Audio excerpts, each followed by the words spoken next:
तो ये 21 दिन की यात्रा होती है, हम चंदन यात्रा बोलते हैं, यानी कि भगवान जी को चंदन का लेप लगाया जाता है। प्योर चंदन को अच्छे से हम सिलवट्टे पे या किसी पत्थर पे हम घिसते हैं और उसका लेप तैयार करते हैं, और उस लेप से रोज ही भगवान का श्रृंगार होता है। ठीक है। दूसरा, आज के दिन ही जगन्नाथ जी की जो रथ यात्रा निकलती है, उस रथ को बनाने की प्रक्रिया शुरू होती है। आज के दिन से ही भगवान जी का रथ बनना तैयार होता है। ठीक है। तीसरा है कि आज के दिन से ही वेद व्यास जी ने गणेश जी के द्वारा महाभारत लिखने की शुरुआत की। ठीक है। क्लियर है? मैं लास्ट में पूछूंगी सबसे, बहुत ध्यान से सुनना बच्चे। ठीक है।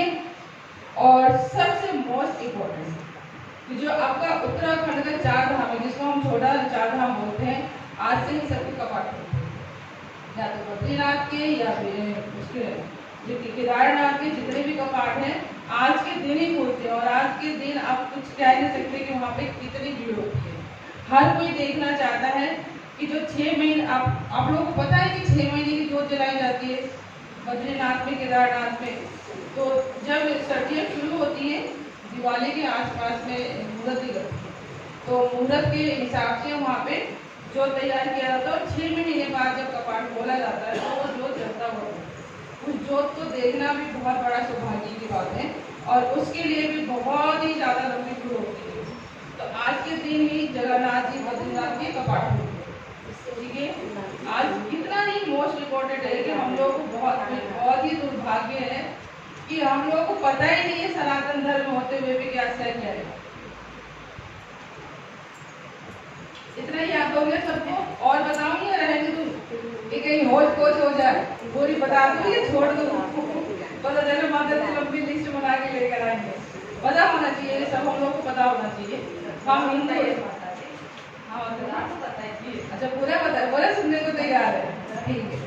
हमें ये सब पता होना बहुत जरूरी है। जैसे हम अपने घर में बच्चे का जन्मदिन याद रखते हैं, ठीक है ना, घर में बाकी सब लोगों का जन्मदिन सालगिरह याद रखते हैं, और भगवान जी के बारे में हमें कुछ पता ही नहीं है कि आज के दिन में क्या क्या होता है।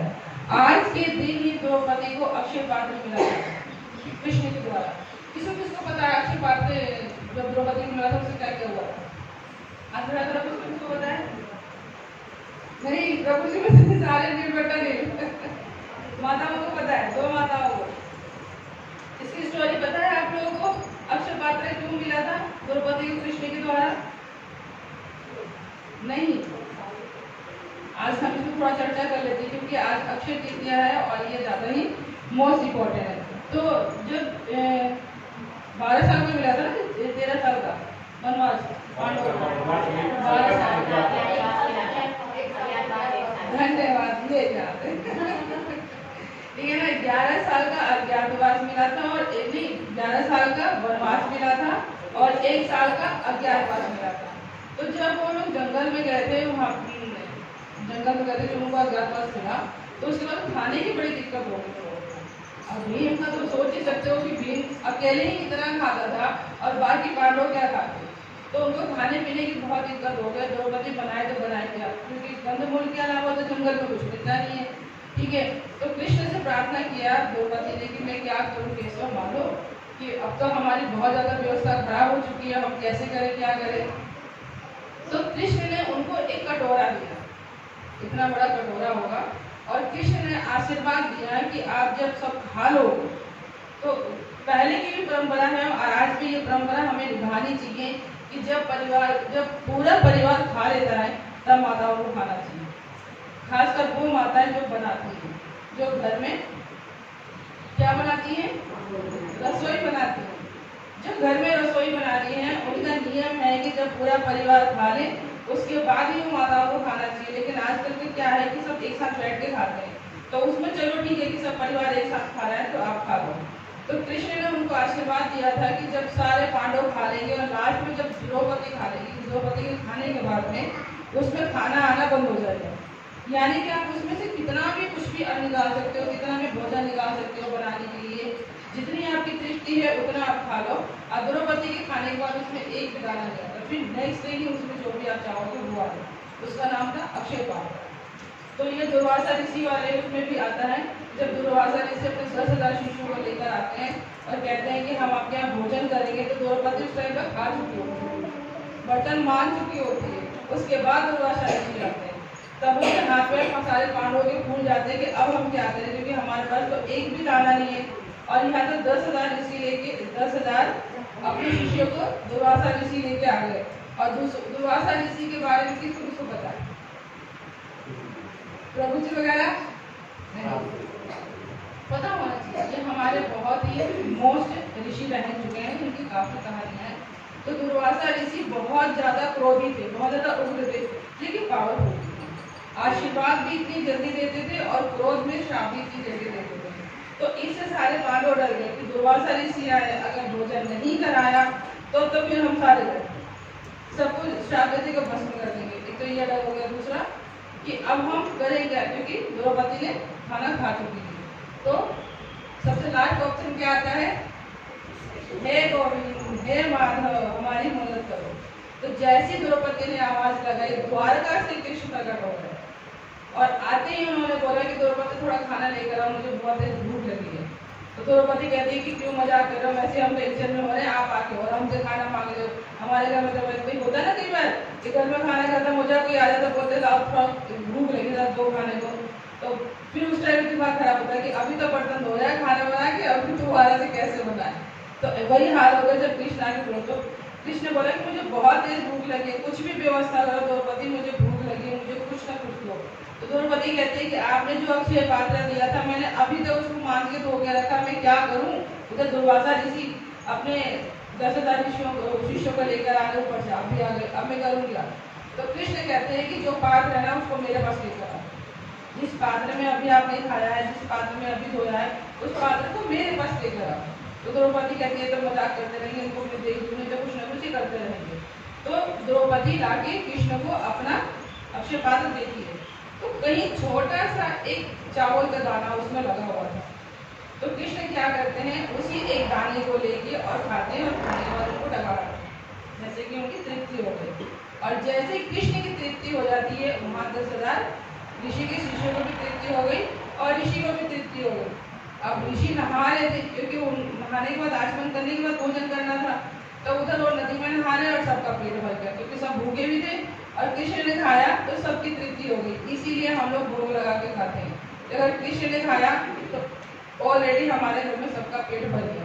वो सिर्फ निमित्त मात्र के लिए खाते हैं, वरना उनकी सबकी तृप्ति हो चुकी होती है अगर हमने कृष्ण को भोग लगा दिया तो कृष्ण ने भोग लगाया और उधर ऋषियों और उनके शिष्यों को भोग लग गया और उनकी तृप्ति हो गई। अब वो ऋषि सोच रहे कि अब हम यहाँ से भागे कैसे, क्योंकि हमने पांडवों को बोल दिया है कि हमें प्रसादम पाना है और हमारा पेट भर गया और हम वहाँ जा नहीं सकते और हम यहाँ रहेंगे तो मुझे बुलाने आएंगे। तो चुपके से नहाते ही फटाफट अपने लंगोट पकड़े और सीधा भाग गए जंगल के रास्ते।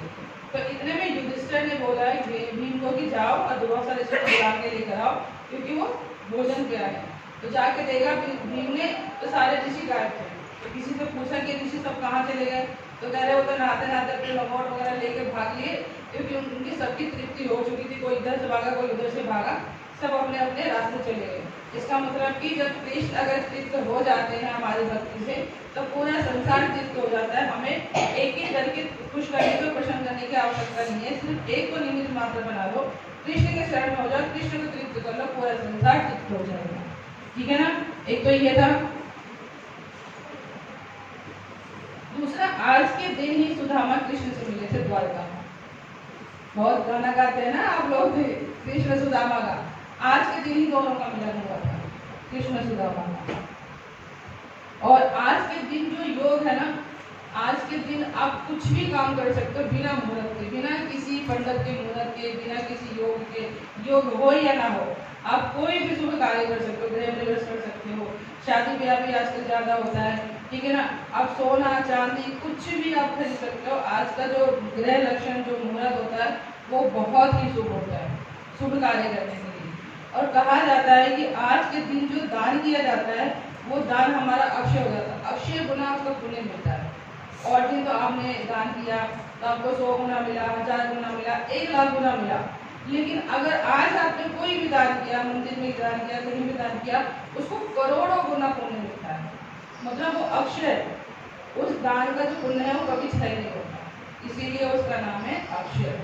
ठीक है, तो आज का दान पुण्य करने का भी बहुत बड़ा महत्व है, और आज के दिन खरीदने का भी बहुत बड़ा महत्व है। कहते हैं कि सोना चांदी अगर आप खरीद रहे हो तो पूरे साल वो आपको बढ़ता रहता है। तो इसीलिए बहुत सारे लोग आजकल सुराग की दुकान पे आज के दिन बहुत ज़्यादा भीड़ होगी, अगर आप जाओ तो वहाँ पे बहुत भीड़ मिलेगी, क्योंकि सोना चांदी आजकल बहुत खरीदते हैं। अब मान लो किसी में पैसे नहीं है सोना चांदी खरीदने को, क्या करेगा भाई? त्यौहार तो उसके लिए भी है ना, होली दिवाली तो सबके लिए होता, चाहे वो अमीर हो या गरीब हो। कोई एक लड्डू से एक गुजिया से काम चलाता है, कोई 10-10 किलो बांटता है, तो वो अपनी अपनी श्रद्धा है। अगर किसी के पास सोना चांदी खरीदने के भी पैसे नहीं है तो वो जौ खरीद सकता है, वो जौ मंदिर में दान कर सकता है। जौ को भी हम लोग, जो गेहूं का होता है ना, गेहूं की जो बाली होती है जौ बोलते हैं ना उसको, जौ भी मतलब सोने के रूप में ही लिया जाता है। तो उससे भी आप लोग अपनी जो त्यौहार है वो कर सकते हो। ठीक है, तो आज का बहुत ही अच्छा दिन है, बहुत शुभ दिन है। आज दान का 1 रुपये दान करो, 10 दान करो, लेकिन दान आज करने का बहुत ही बड़ा विधान है, शास्त्रों में बहुत ही ज़्यादा लिखा हुआ है। तो हर किसी को कुछ ना कुछ दान करना चाहिए, और कुछ ना कुछ खरीदना भी चाहिए, ताकि साल भर, जैसे हम दिवाली में खरीदते हैं ना, तो दिवाली से भी 1000 गुना ज़्यादा ये मुहूर्त है, हमें पता ही नहीं। और दिवाली में वो जो फेमस हो गया है तो वो हो गया है, लेकिन जो मेन हमारे त्यौहार है, जो मेन हमारे ग्रह हैं या हमारे योग होते हैं, उसके बारे में हमें पता ही नहीं। पता कैसे होगा? हम लोग ऐसे संपर्क में रहते ही है। हमारा संपर्क कैसा पसंद है? पड़ोसी मिलता है, उसकी सास, उसकी बहू है। और पुरुषों को क्या होता है? आज शाम को कहाँ मिलेंगे, आज कहाँ पार्टी करेंगे, आज कौन सा पौवा आएगा, है ना, इंग्लिश आएगी कि हिंदी आएगी। हम लोग इसमें ज़्यादा इंटरेस्ट लेते हैं, ऐसे हम चीज़ों में बहुत कम लेते हैं। और कोई बताने में तो हमारा टाइम नहीं होता, हम भागने को बहुत स्पीड से तैयार रहते हैं। ठीक है ना, कथा में लेट आए लेकिन जाने की बहुत जल्दी है। 6 से 1 मिनट भी ऊपर ना हो जाए, घड़ी ऐसा लगता है कि निकाल के हाथी में रख लेंगे, और टाइम निकलता जा रहा है, बस पकड़ के बैठ जाए। कथा सुनने में आनंद आना चाहिए। आज जो हम कथा सुन रहे हैं इसका भी करोड़ों गुना फल मिलेगा, क्योंकि अक्षय तृतीया पे अगर हम कथा सुन रहे हैं और कथा कर रहे हैं, इसका भी बहुत बड़ा महत्व है। क्यों? क्योंकि हम ज्ञान दान कर रहे हैं ना, हम ज्ञान ले रहे हैं और दान कर रहे हैं। तो शास्त्र में कहा गया है कि सबसे बड़ा दान जो होता है वो विद्या दान होता है, और ग्रहण करने का भी होता है कि आप जो विद्या दान करते हो, क्योंकि आप कितना भी पढ़ लो, कितना भी कमा लो, ठीक है ना, धनवान नहीं कहलाओगे और ना ही बुद्धिमान कहलाओगे। बुद्धिमान तभी कहलाओगे जब आपको शास्त्रों का ज्ञान हो। पढ़ाई लिखाई से नहीं होता, आप सिर्फ 10th 12th BA BEd ये कहलाओगे, बुद्धिमान नहीं कहलाओगे। तो ये सब चीज़ें हमें करनी बहुत जरूरी है। ये तो हो गया अक्षय तृतीया का। ठीक है, आज का टॉपिक क्या है? हाँ, भक्ति में अहंकार। अच्छा पॉइंट है, पूरा पॉइंट अच्छा पॉइंट है। इससे पहले वाला क्या टॉपिक था? भक्तों की भक्ति की महिमा, भक्तों की भक्ति की महिमा। ठीक है ना, तो उसमें क्या क्या कुछ याद है? किसी को कुछ याद है भक्तों की भक्ति की महिमा में? ठाकुर और जोर से बोलिए, सतगुरु भाई। मेरा भाई का तो टॉपिक नहीं हुआ था, कर्मा भाई का हुआ था, कर्मा भाई की खिचड़ी और नंदन सेठ। और ऐसा तो नहीं कि आगे दौड़ और पीछे छोड़ो हो रहा है, मतलब दौड़ते आगे जा रहे हो, जो पीछे जा रहे हो वो गोल गोल होता जा रहा है। थोड़ा पकड़ के रखिए उसको, अब कोशिश करिए कि नोट्स बनाए। तो 1 साल के करीब हो गया, और सबसे बड़ा है कि आज के दिन ही हमारा सेंटर खोला था, और आज हमें 1 साल हो गया इस सेंटर का खोले हुए। ठीक है, तो आज इसका बर्थडे भी है, इस सेंटर का आज बर्थडे भी है। ठीक है, तो आज के टॉपिक में हम चलते हैं कि भक्तों की भक्ति का अहंकार। तो जब भक्तों को अपनी भक्ति का जब अहंकार होता है तो भगवान उसको कैसे तोड़ते हैं? कुछ नॉलेज है किसी को? कुछ नहीं। जब भक्तों को, जब वो भक्ति करते हैं ना, कई बार होता है जब हम भक्ति करते हैं तो हमें बहुत बड़ा घमंड होता है, नहीं हम तो सुबह उठ रहे हैं, 4:30 बजे उठते हैं, हम तो तुलसी वुलसी करते हैं, मंगल आरती कर रहे हैं, हम सबसे बड़े भक्त हैं। बस वो सामने वाला 9 बजे उठ रहा, वो तो भक्त है, वो बेकार है, वो तो कुछ नहीं करता, बस मम्मी है, ठीक है ना। ये क्या है? ये अहंकार है, भक्ति का अहंकार है। ऐसा कुछ नहीं है कि अगर हम नियम पालन कर रहे हैं, हम भक्ति कर रहे हैं तो हम ही सबसे बड़े भक्त हो गए। भक्त का जो भक्ति है ना, उसके हृदय में है। अगर उसके हृदय को भगवान ने पसंद कर लिया तो वो सच्चा भक्त है। अगर कोई बहुत ही नियम कर रहा, 20 साल से कर रहा, 40 साल से कर रहा, 50 साल से नियम पालन कर रहा, फॉलो कर रहा है, ठीक है, और भगवान उसके हृदय में नहीं गया और भगवान ने उसको पसंद नहीं किया तो उसकी भक्ति बेकार है, ठीक है ना। तो किसी को कुछ नहीं पता होता। यहाँ पे तराजू तो है नहीं कि हम नाप तोड़ लें कि भी आधा किलो इसके अंदर भक्ति है और 2 किलो इसके अंदर भक्ति है और 10 ग्राम इसके अंदर भक्ति है। भक्ति का कोई नाप तोड़ नहीं है, ठीक है ना। भक्ति अपने आप में पूर्ण है। जिसको भगवान ने पसंद कर लिया, जिसमें भगवान ने कृपा कर दी, तो उसकी भक्ति सफल है। और जिसमें भगवान ने भक्ति नहीं करी तो चाहे वो कितने 7 जन्मों तक करता रहे, 100 जन्मों तक करता रहे, अगर भगवान प्रसन्न नहीं हुए तो उसकी भक्ति निष्फल हो चुकी है।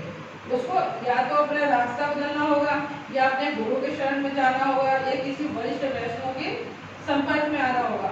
अगर उसका भाग्य है भक्ति को आगे बढ़ाने का, उसकी क्वालिटी है उस टाइप से, और वो सच्चे हृदय से वो भक्ति करना चाह रहा है, तो कहीं ना कहीं उसको स्वीकृति बन जाएगी। ऐसे ऐसे लोगों से संपर्क हो जाएगा कि जो उसकी भक्ति की राह है उसको सही रास्ता दिखा। अब एक रास्ते पे आप चल रहे हो, ठीक है, आगे आपने चला 3 रास्ते आ गए, अब आपको पता ही नहीं है कि जो आपका मंजिल है वो किस रास्ते पे है, तो आप क्या करोगे? नहीं, आप 3 रास्ते पहले नापोगे, पहले 3 रास्तों से नापोगे। पहले ए पे जाओगे, फिर पूरा देखोगे अच्छा ये मेरा रास्ता नहीं, फिर बी पे जाओगे, बी को देखोगे मेरा रास्ता नहीं है, फिर सी पे जाने की कोशिश करोगे कि नहीं करोगे? कौन कौन करेगा? हाथ खड़ा करना। प्रभु जी से नहीं, क्या करना चाहिए हमें क्या करना चाहिए बताइए, कोई तो बताइए, थोड़े से बोलो। हमें सही रास्ता, अगर हमें 3 रास्ते हमारे पास हैं और तीनों रास्ते पे हम जा के देखें तो हमारा क्या होगा? समय बर्बाद होगा। और समय बर्बाद होने का मतलब है कि हम भक्ति में बहुत पीछे रह गए। और भक्ति में अगर सही ट्रैक पे हमें आगे जाना है तो कोई ना कोई हमें मार्गदर्शन चाहिए, कोई ना कोई हमें गाइडेंस करने वाला चाहिए कि हम जिस रास्ते पे जाना चाह रहे हैं वो तीनों रास्ते में से कौन सा रास्ता है। वरना भटकते रहेंगे, 1 जन्म, 2 जन्म, 100 जन्म, 1000 जन्म, ऐसे हम भटकते रहेंगे और भगवान हमें नहीं मिलेंगे। और हम तो कह रहे हैं हम तो खूब मेहनत कर रहे हैं, लेकिन मेहनत कर रहे हो, मेहनत इंसान वाला करना, भक्ति वाला करना है, गधे वाला नहीं करना कि गधा तो मेहनत करता है, उसको पता नहीं वो मेहनत क्या कर रहा है, ठीक है ना। तो हमें वो वाला मेहनत नहीं करना, हमें मेहनत करना है भक्ति वाला। और हमें कोई ना कोई गाइडेंस देना वाला होना चाहिए, उसी को हम बोलते हैं गुरु। गुरु हो, पथ प्रदर्शक हो, जो हमें उस मार्ग को आगे दिखाए। हम अपनी भक्ति में क्या गलती कर रहे हैं वो हमें नहीं पता होता, हमें लगता है कि हम बिल्कुल सही कर रहे हैं, बस हम जो कर रहे हैं हम वही भक्ति होती है। लेकिन भक्ति का कोई मान्य नहीं है। भक्ति का मतलब है कि भगवान हमसे प्रसन्न हो, हमारा रास्ता सही हो। अगर मान लो किसी को गुलाब जामुन बहुत पसंद है, ठीक है, और एक ने गुलाब जामुन खाया उसको पच गया और दूसरे ने खाया उसको 10 लग गया, तो आप क्या करोगे? आप खाना चाहोगे दोबारा? नहीं ना। एक ही रास्ता है, एक ही तरीका है, एक ही चीज है, लेकिन एक को सूट करता है और एक को नहीं करता है। तो ये जरूरी नहीं कि वो हमारे पड़ोसी को सूट कर रहा है तो वो हमें भी सूट करेगा। हो सकता है कि उसके हिसाब से वो सही हो, लेकिन हमारे हिसाब से दूसरा रास्ता हो। हम जलेबी खा सकते हैं उसकी जगह पे, हम कुछ और खा सकते हैं, वो पच रहा है वो हमें नहीं पच रहा, तो इसका मतलब कि वो हमारे लिए नहीं बना है। तो हमारे लिए जो बना है वो हमें पता होना चाहिए। अगर हम उस तरीके से अपने रास्ते पर चलने की कोशिश करते हैं तो हमारा समय भी बचता है और हमारी एनर्जी भी बचती है। तो वो ट्रैक हमें पता होना चाहिए और उसके लिए हमें किसी न किसी जो इस रास्ते पे चलने वाला है, जिसको इसके बारे में नॉलेज है, हमें उसे संपर्क करना चाहिए। और संपर्क तभी होता है जब भगवान की कृपा हो हमारे ऊपर, तभी मिलता है। तो हम भटकते रहते हैं, हमें पता ही नहीं होता कि हम किस रास्ते पे जाना और किस रास्ते पे नहीं जाना है। तो आज का जो कथा है वो सत्यभामा के ऊपर। सत्यभामा कौन है? कृष्णा जी की कौन सी वाली? उसकी तो 16,108 है। ये सत्यभामा कौन सी वाली है? दूसरी वाली। पहली वाली कौन है? ठीक है ना। तो सत्यभामा जो थी वो बहुत अमीर घर से थी उनके पिता ने सूर्य भगवान का तप किया था और सूर्य भगवान ने उनको वरदान के रूप में एक मणि दी थी, ठीक है ना। और उससे रोज डेली 100 किलो या 100 टन के करीब उनके सोना निकलता था रोज डेली। अगर उस मनी से चाहे कि मुझे इतना सोना चाहिए तो उतना सोना रोज डेली उनको निकलता था। उनके पापा इतने अमीर थे, ठीक है ना। तो उस खानदान से वो आई थी। और इसके पीछे भी कहानी है कि सत्यभामा कैसे मिली भगवान को, वो कभी भी और चर्चा करेंगे। सारे रानियों को, जो 8 मेन रानी हैं उनकी रानी के ऊपर फिर कभी चर्चा करेंगे कि उनसे भगवान का कैसे संपर्क हुआ और वो लोग कैसे आई और क्या क्या था, ठीक है ना। अभी हम ये कथा लेके चलेंगे कि सत्यभामा अमीर घर से, बहुत कोई अमीर घर से आती तो उसको थोड़ा सा प्राउड होता है कि मैं बहुत बड़े घर से आई हूँ, मैं बहुत दहेज लेके आई हूँ। क्योंकि वो दहेज बहुत सारे लेके आए थे, पूरा का पूरा वो मन ही लेकर आई थी वो कृष्ण को, ठीक है ना। तो रोज डेली जो कृष्ण का जो दरबार था, कृष्ण का जो खजाना था, वो रोज डेली इतना मन सोना इकट्ठा होता था। तो सोचिए कृष्ण कितने अमीर हो गए। और वैसे भी वो इतने हजार लक्ष्मियों के पति हैं, तो सारी लक्ष्मियां तो उनके चरणों में है, तभी तो उनको लक्ष्मीपति बोलते हैं, ठीक है ना। तो सत्यभामा को भी ऐसे अहंकार हो गया कि मैं बहुत बड़े घर से हूँ और मैं कृष्ण की बहुत बड़ी प्रिया हूँ और मैं बहुत सुंदर हूँ। उनको मतलब सुंदर बहुत है, तो सुंदरता का घमंड हो गया, दूसरा धन का घमंड हो गया, ठीक है ना। और मैं कृष्ण की बहुत बड़ी प्रिय भक्त हूँ, 16,108 रानी में से मैं ही सबसे महत्वपूर्ण हूँ, इस बात का घमंड हो गया। और जब किसी भक्त को घमंड होता है तो कृष्ण को उसको तोड़ने में बड़ा मजा आता है, ठीक है ना। भक्त का घमंड जब तक भगवान नहीं तोड़ देते तो भगवान को चैन नहीं मिलता, क्योंकि जो भक्ति में हमारी बाधा है वो हमारा अहंकार है। जब हम आगे बढ़ते हैं ना तो हम अहंकार में भर जाते हैं कि बस अब हमारी भक्ति आगे बढ़ रही है, अब हम बहुत बड़े भक्त हो गए, बाकी सब तो छोटे मोटे भक्ति नहीं करते, माला नहीं करते। तो एक माला करते हैं, आप तो मैं 20-20 माला करने लगा या करने लगी या 50-50 माला करने लगी, ये तो 1-2 माला करते हैं, मैं बड़ा भक्त नहीं। ये अहंकार है, ये अहंकार ही हमें पतन का कारण बनता है। तो सत्यभामा को ऐसे ही अहंकार हो गया कि मैं भगवान की बहुत बड़ी प्रिया हूँ।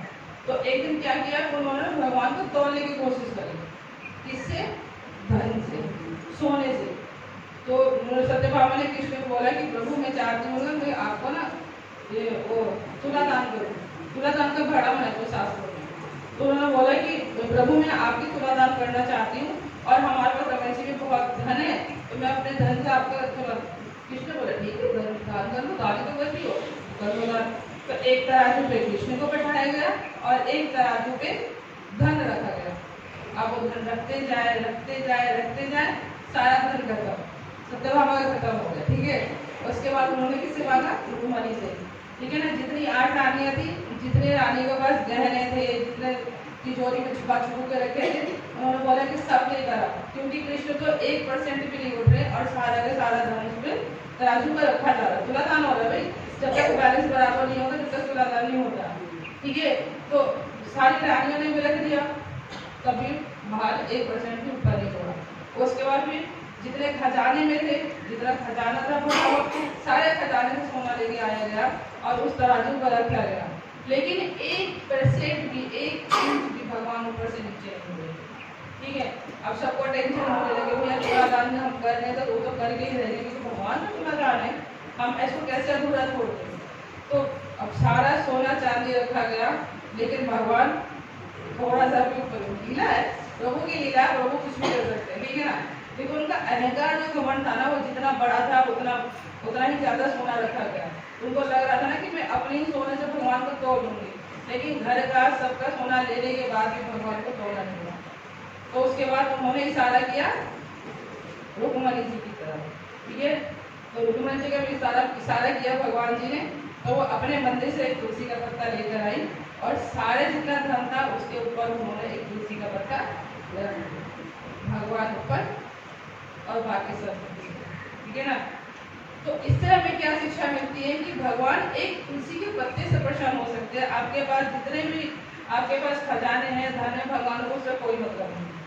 भगवान धन से नहीं तोड़े जाते, भगवान मन से तोड़े जाते। भगवान कहते हैं ना कि भगवान भाव के भूखे हैं। आपकी 2 रोटी के लिए आप 2 रोटी भोग लगा रहे हो, भगवान आगे फटाफट खा लिया तो 2 रोटी कम पड़ गई, नहीं।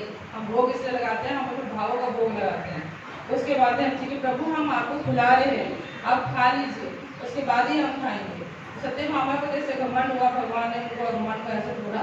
अगर कहीं हमारे अंदर भी कुछ 1% हो, कथा का मतलब यही है कि हमारे अंदर 1% कहानी से रिलेटेड कुछ हो तो हमें वो समझ आना चाहिए, उस लिंक से हट जाना चाहिए। तो सत्यभामा की तरह अपने सुंदरता का या अपने धन का या अपने भक्ति का घमंड नहीं होना चाहिए कि बस प्रभु की तो नहीं होगी, बाकी तो कोई है ही नहीं। प्रभु की नजर में सारे भक्त एक समान हैं, कोई छोटा नहीं है, कोई बड़ा नहीं है, कोई अमीर नहीं है, कोई गरीब नहीं है, कोई सुंदर नहीं है, कोई कुरूप नहीं है। भगवान की नजर में सब एक जैसे है, बस उनको मन से मतलब है, उनको भाव से मतलब है। ठीक है। दूसरा आता है सुदर्शन चक्र। भगवान जी के साथ में रहता है सुदर्शन चक्र। उनका मैं एक दिन घमंड करता हूँ कि मेरे बिना तो भगवान का कार्य होता ही नहीं है, अगर मैं नहीं रहूँ तो भगवान का कोई काम नहीं होगा। मैं ही तो भगवान का सारा कार्य करता हूँ और मैं भगवान की सेफ्टी भी करता हूँ, सुरक्षा भी करता हूँ कि भगवान के ऊपर कोई आपत्ति नहीं आने देता। और मैं तो बॉडी गार्ड हूँ भगवान का, कई बार हो जाता हम लोगों को भी। तो भगवान का बॉडी गार्ड का उनको क्या हो गया, अहंकार हो गया। तो भगवान को पता चल गया, भगवान ने अपने ही भक्तों से अपने भक्तों का अहंकार जोड़ते, भगवान बीच में नहीं पड़ते। ऐसा नहीं है कि भगवान स्वयं आते हैं अपने मतलब अपने भक्तों को सिखाने के लिए, भगवान भक्तों के माध्यम से भक्तों को सिखाते हैं।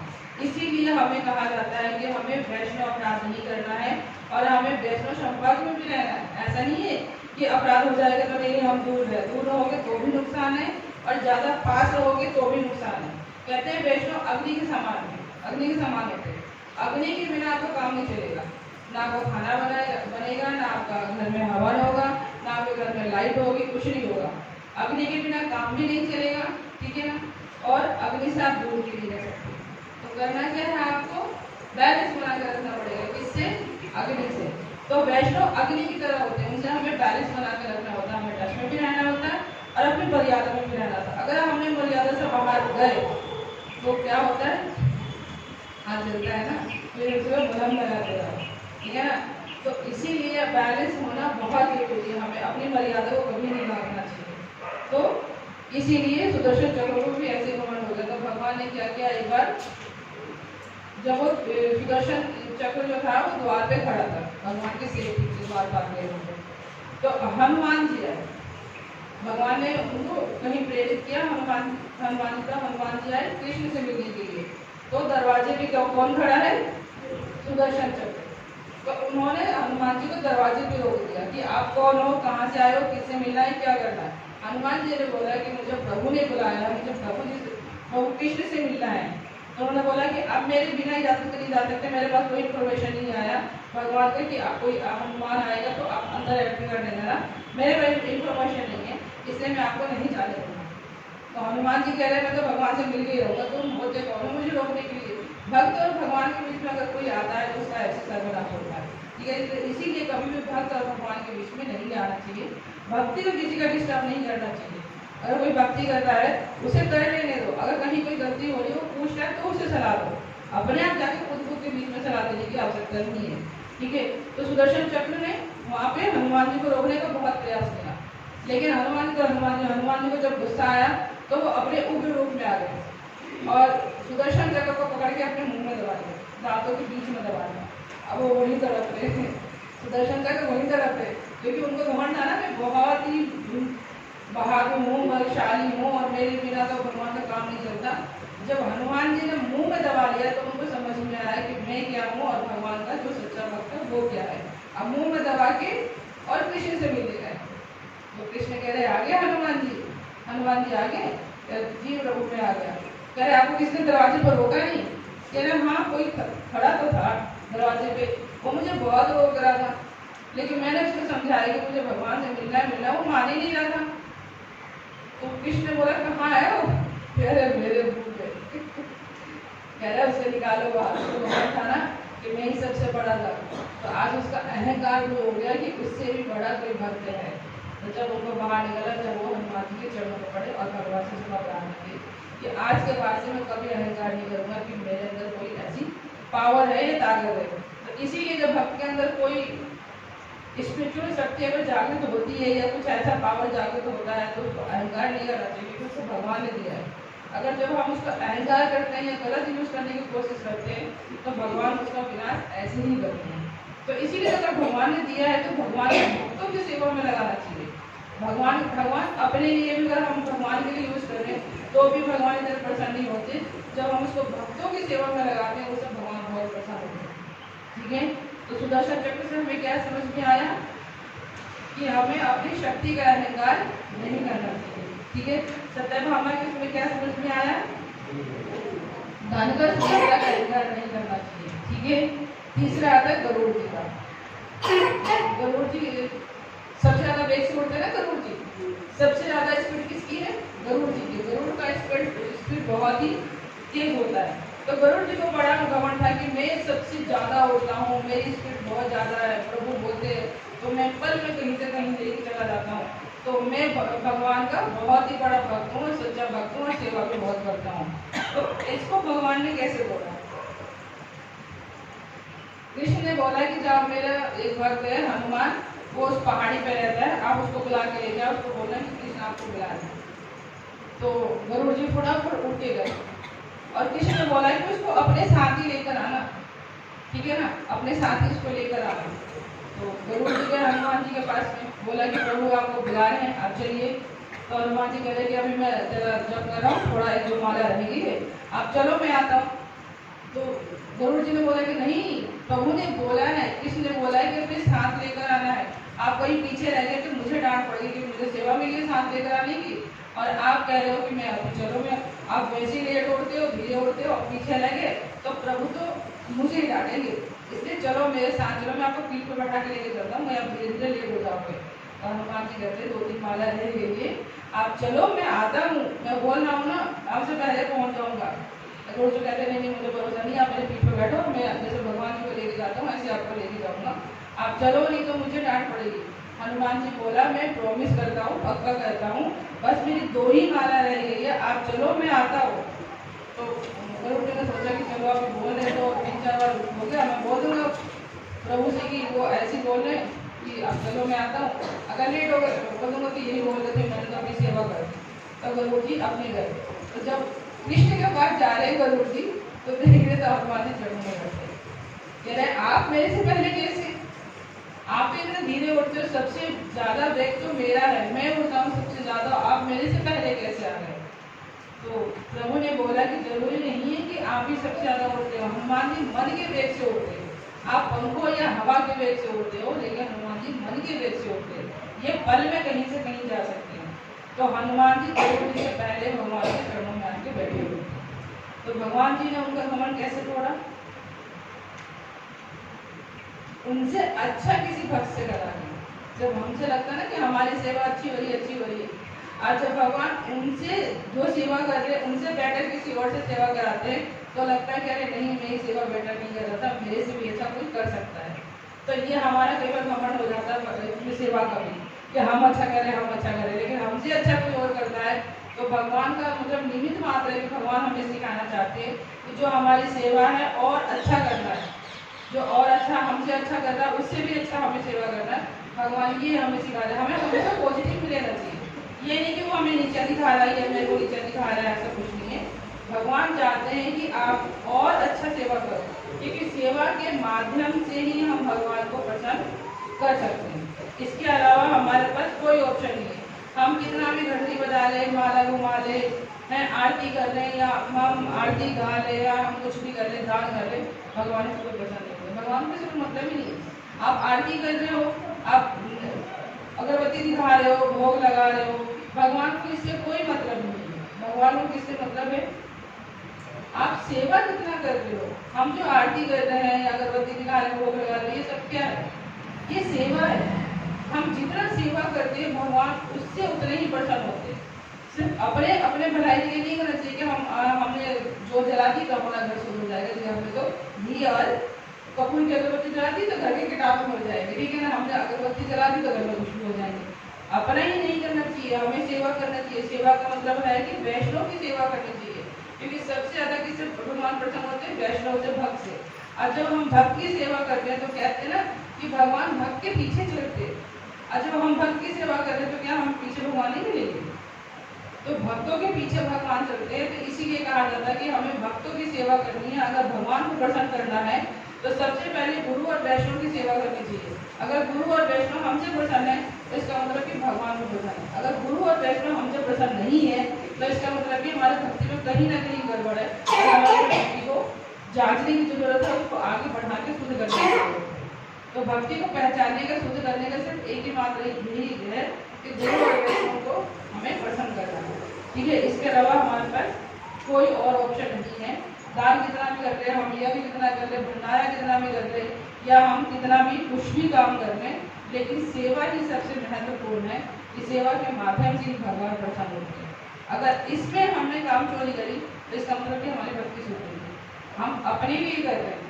तो कहीं ना कहीं किसी न किसी दिन भगवान वो चीज़ छोड़ने का प्रयास करेंगे, क्योंकि सीसीटीवी कैमरे में ना हर कोई आता है, सब पे नजर होती है। जो हम रिकॉर्डिंग देखते हैं तो हम कोई गड़बड़ होती है तो हम क्या करते हैं, जब रिकॉर्डिंग देखते हैं तो हर पल को देखते हैं, एक एक चीज़ की नज़र करते हैं कि इसमें कुछ गड़बड़ तो नहीं है।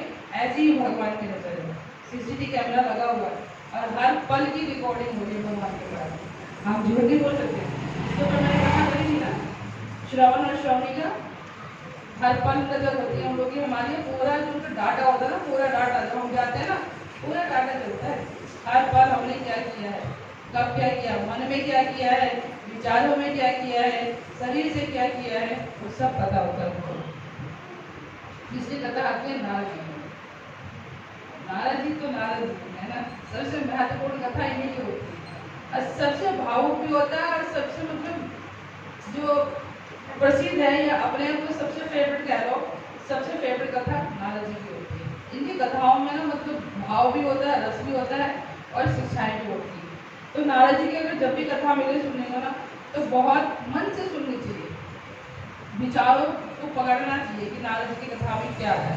तो ऐसे ही एक बार नारद जी को बड़ा घमंड हो जाता है, ये सब कर रहे होते हैं तो उनको सिद्धियां मिल जाती है। होता है ना, पहाड़ों में लोग जा रहे हैं, वहाँ पे ध्यान लगा रहे, सिद्धियां हासिल कर रहे हैं। मान लो 1% को कोई सिद्धि मिल गई, पानी को चलना शुरू कर दिया। ऐसे ही प्रभुपाद के पास में महाराज जी आए। महाराज जी मतलब कि जैसे होता है ऋषि मुनि योगी वगैरह, ऐसे प्रभु जी के पास में आए, प्रभुपाद के पास में। तो प्रभुपाद से बोले कि प्रभुपाद आपको पता है मुझे सिद्धि मिल गई, सिद्धि, मैं ना हिमालय में जाके तपस्या किया था और मुझे ना सिद्धि मिल गई। प्रभुपाद क्या सिद्धि मिली, प्रभुपाद को सब कुछ पता होता पहले से, ठीक है ना।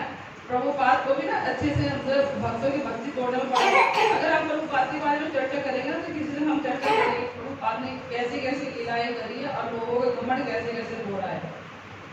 तो प्रभुपाद के बाद आगे बड़ा प्रसन्न हो रहा है कि मुझे 20 साल हो गए तब करते हुए और मुझे सिद्धि मिल गई, सिद्धि मिल गई। तो उन्होंने क्या मिली, कह रहे मुझे ना पानी पे चलने की सिद्धि मिल गई, मैं पानी में चल सकता हूँ। बजने दीजिए, प्रभु की इसमें भाव में बज रहा, आप लोग आगे देखिए, मतलब कथा का कोई ध्यान ही नहीं है। अभी मैंने कहा नारद जी कथा मन से सुननी चाहिए, लेकिन झट पीछे हो रहा है उसको हो जाने दो। अगर कथा हो रही हो ना, प्रलय आ जाए, तूफान आ जाए, बारिश आ जाए, कथा से 1% मन को नहीं हटाना। अरे आ रहा तो आ जाने दो ना, जाना कहाँ है, कथा में आना हम, तो हम यहाँ रहे या भगवान के पास रहे। कथा से सीधा भगवान के पास चले जाएंगे तो क्या हो रहा है, उसी के लिए तो हम अब कथा सुन रहे हैं। तो जो भी हो रहा है हो जाने दो, कथा से 1% भी इधर से उधर नहीं होना चाहिए। मैंने अभी बोला भी कि कथा नारद जी की मन से सुननी चाहिए, ठीक है ना, बुद्धि से नहीं। बुद्धि हमारी इधर उधर बच्चे क्या करने तो उनसे अपनी लीला है। आप लोग अपने को बचाओ, इन सब आडम्बरों से बचाओ, ठीक है ना। कथा कहाँ की कहाँ पहुँच गई ना, ठीक है। तो नारद जी ने तप किया, कहाँ थे हम, प्रभुपाद के ऊपर, ठीक है। तो उन्होंने बोला मुझे पानी पे चलने की सिद्धि मिल गई। उन्होंने चल के दिखाया, पापा चलो मैं चल के दिखाता हूँ। उन्होंने आधे नदी में चल के दिखाया। तो उसके बाद फिर वापस आए, प्रभुपाद ने एक नाविक होते हैं ना, उनको बुलाया और बुलाने के बाद उसको बोला नाव चलाओ, इसको बढ़ा के ले गया, जो सिद्धियाँ मिली इसको बढ़ा के लेके जाओ और आधे नदी से वापस लेकर आओ उसको, ठीक है। आधे नदी से वापस ले गया। उस टाइम पे नाव का जो किराया होता कितना होता, 1 रुपये 2 रुपये प्रभुपाद के टाइम पे, मतलब 1970 का टाइम पे 1 रुपये भी नहीं होगा, ठंडी चोनी चलती होगी शायद, है ना, उस टाइम पे। तो प्रभुपाद ने बोला कि नदी को पार करने के लिए अगर हमें दो पैसे भी देने पड़ रहे हैं, 2 पैसे में हम नदी पार करते हैं, और तुम्हें नदी पार करने के लिए 20 साल लग गए, तो ये कौन सी बुद्धिमानी हुई, क्या मिला तुम्हें, तुम्हारा 20 साल बर्बाद हो गया।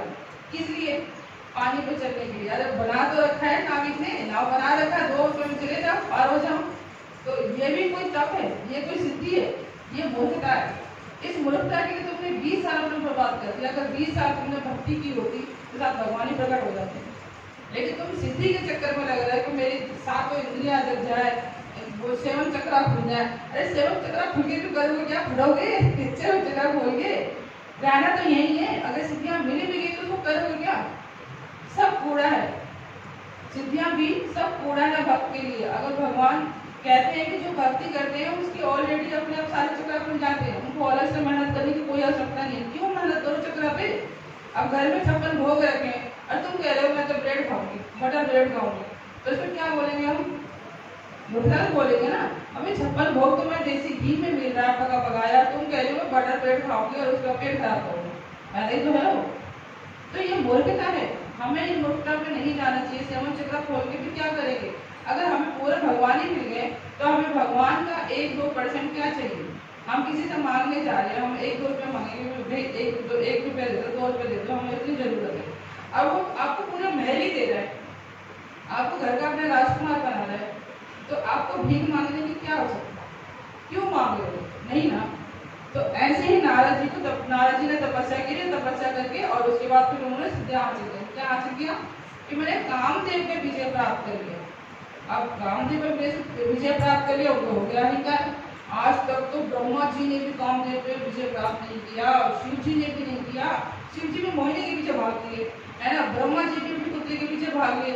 आज तक किसी ने भी कामदेव पे वश नहीं प्राप्त किया, मैंने कर लिया, मैं तो सबसे बड़ा हो गया। सबसे पहले भागे ब्रह्मा जी के पास गए, ब्रह्मा जी से बोले, ब्रह्मा जी आपको पता है कि मैंने कामदेव पे विजय प्राप्त कर लिया?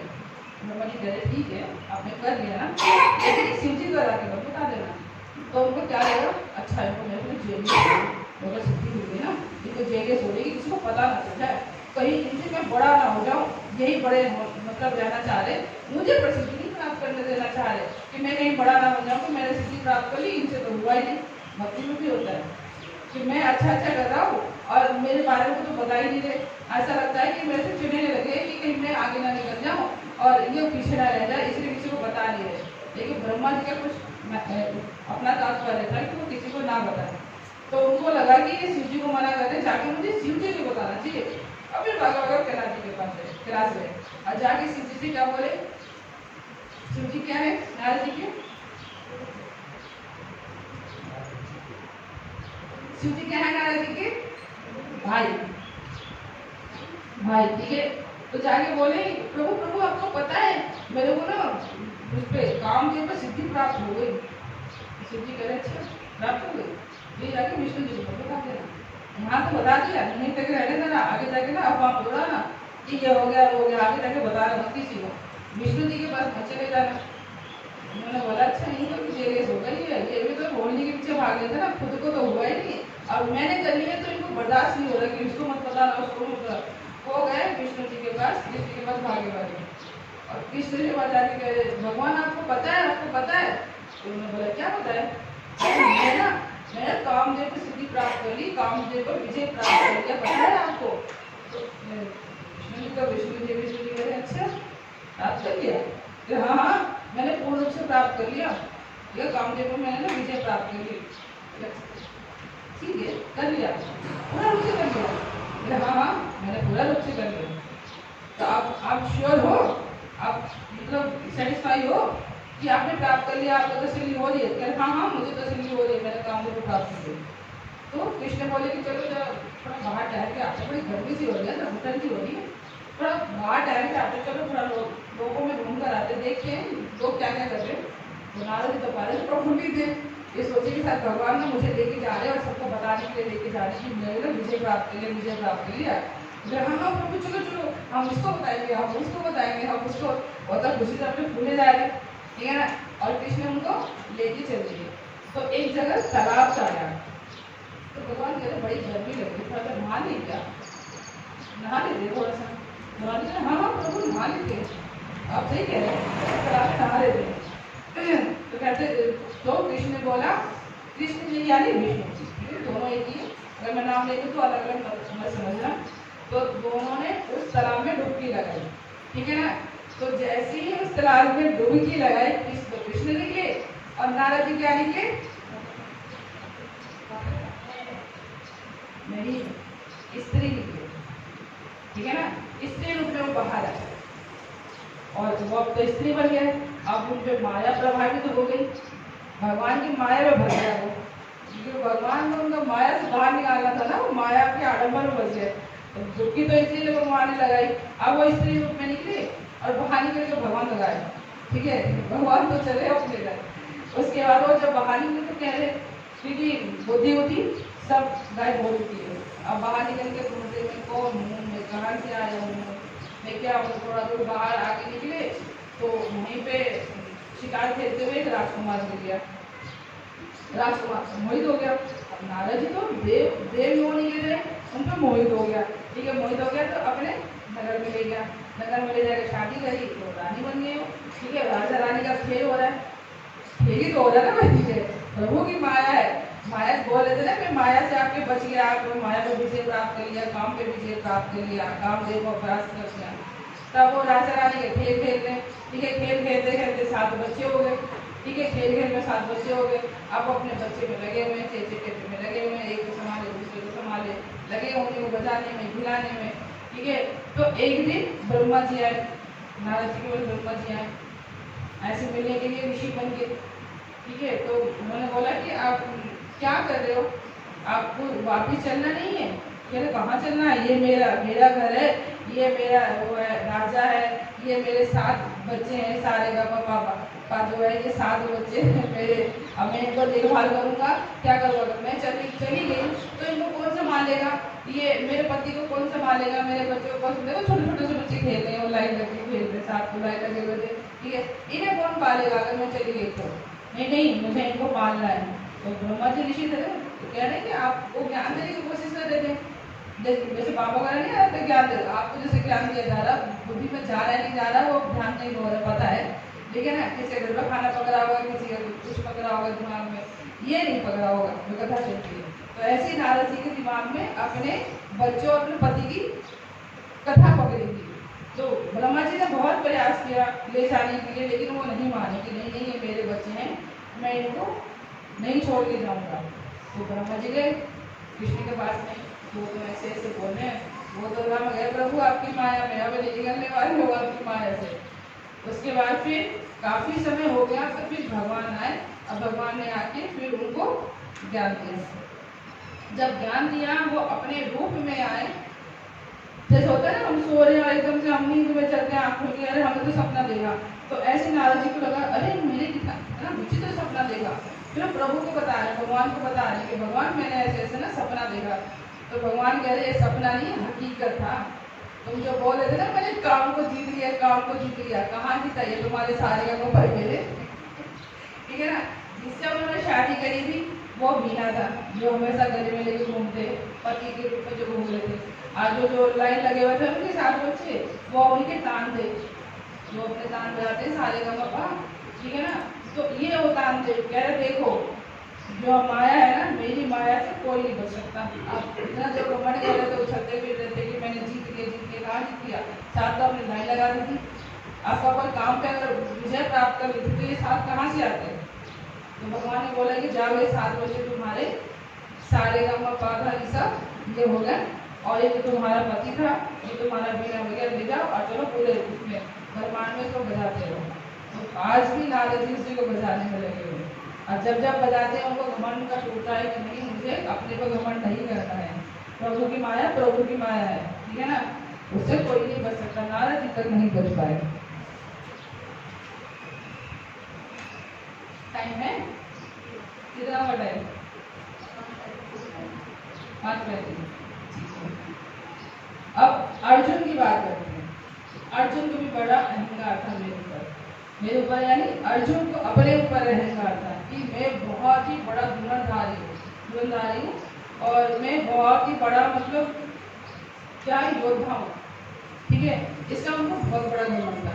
तो एक दिन कहीं वो जा रहे थे, तो जाते जाते रास्ते में हनुमान जी मिले, तो हनुमान जी को उन्होंने ललकारा कि आप कोई बहुत बड़े भक्त नहीं हो, भक्त तो मैं हूँ भगवान का, कि देखो मुझे तो ये भी आता है, मुझे वो भी आता है, मैं 3 धनुष से कुछ भी कर सकता हूँ। और आपने तो बानरों की मदद से ये क्या बनाई थी, पुल बनाया था। कौन सा पुल बनाया था? राम सेतु। राम सेतु बनाया आपने, बानरों की मदद से बनाया, राम लिख के बनाया। और मैं तो तीरों से बना सकता हूँ बात, मुझ पर इतना सामर्थ्य है, मैं सबसे बड़ा भक्त हूँ भगवान का। तो हनुमान जी कह रहे ठीक है आप बनाओ, लेकिन एक शर्त है, अगर आपने जो बांध बनाया अगर मैंने उसको तोड़ दिया तो अर्जुन कह रहे हैं कि आपने तोड़ दिया तो मैं आपके शरण में। तो अर्जुन बोलते अगर आप नहीं तोड़ पाए तो हनुमान जी कहते मैं आपके शरण में। तो चलो ठीक है, शर्त लगे, हराना था ना एक दूसरे को भी।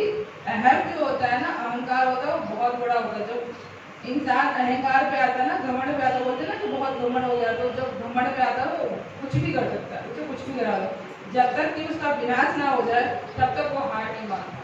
तो ऐसे ही अर्जुन को बहुत ही ज्यादा अहंकार हो गया, तो उन्होंने क्या किया, अपने तीर से उन्होंने बांध बनाया, जो राम सेतु पुल है, राम सेतु पुल के साथ में ही उन्होंने अपने तीर से बांध बनाया। हनुमान जी कह ठीक है बन गया। अब हनुमान जी को लड़का के बोले ठीक है आप तोड़ के दिखाओ। तो हनुमान जी गए और बीच में उन्होंने एक दीवारे तीर कहा और उनके सारे कहा, ठीक है। तो उसको अर्जुन को लगा कि मैं इतना बड़ा धनुर्धारी था, मैं इतना बड़ा योद्धा हूँ, मेरे से बड़ा कौन आ जाएगी इस पूरे ब्रह्मांड में, तो मेरे से बड़ा कोई है ही। मैं अपने आप को ही मानता था लेकिन मेरे से बड़ा कौन है।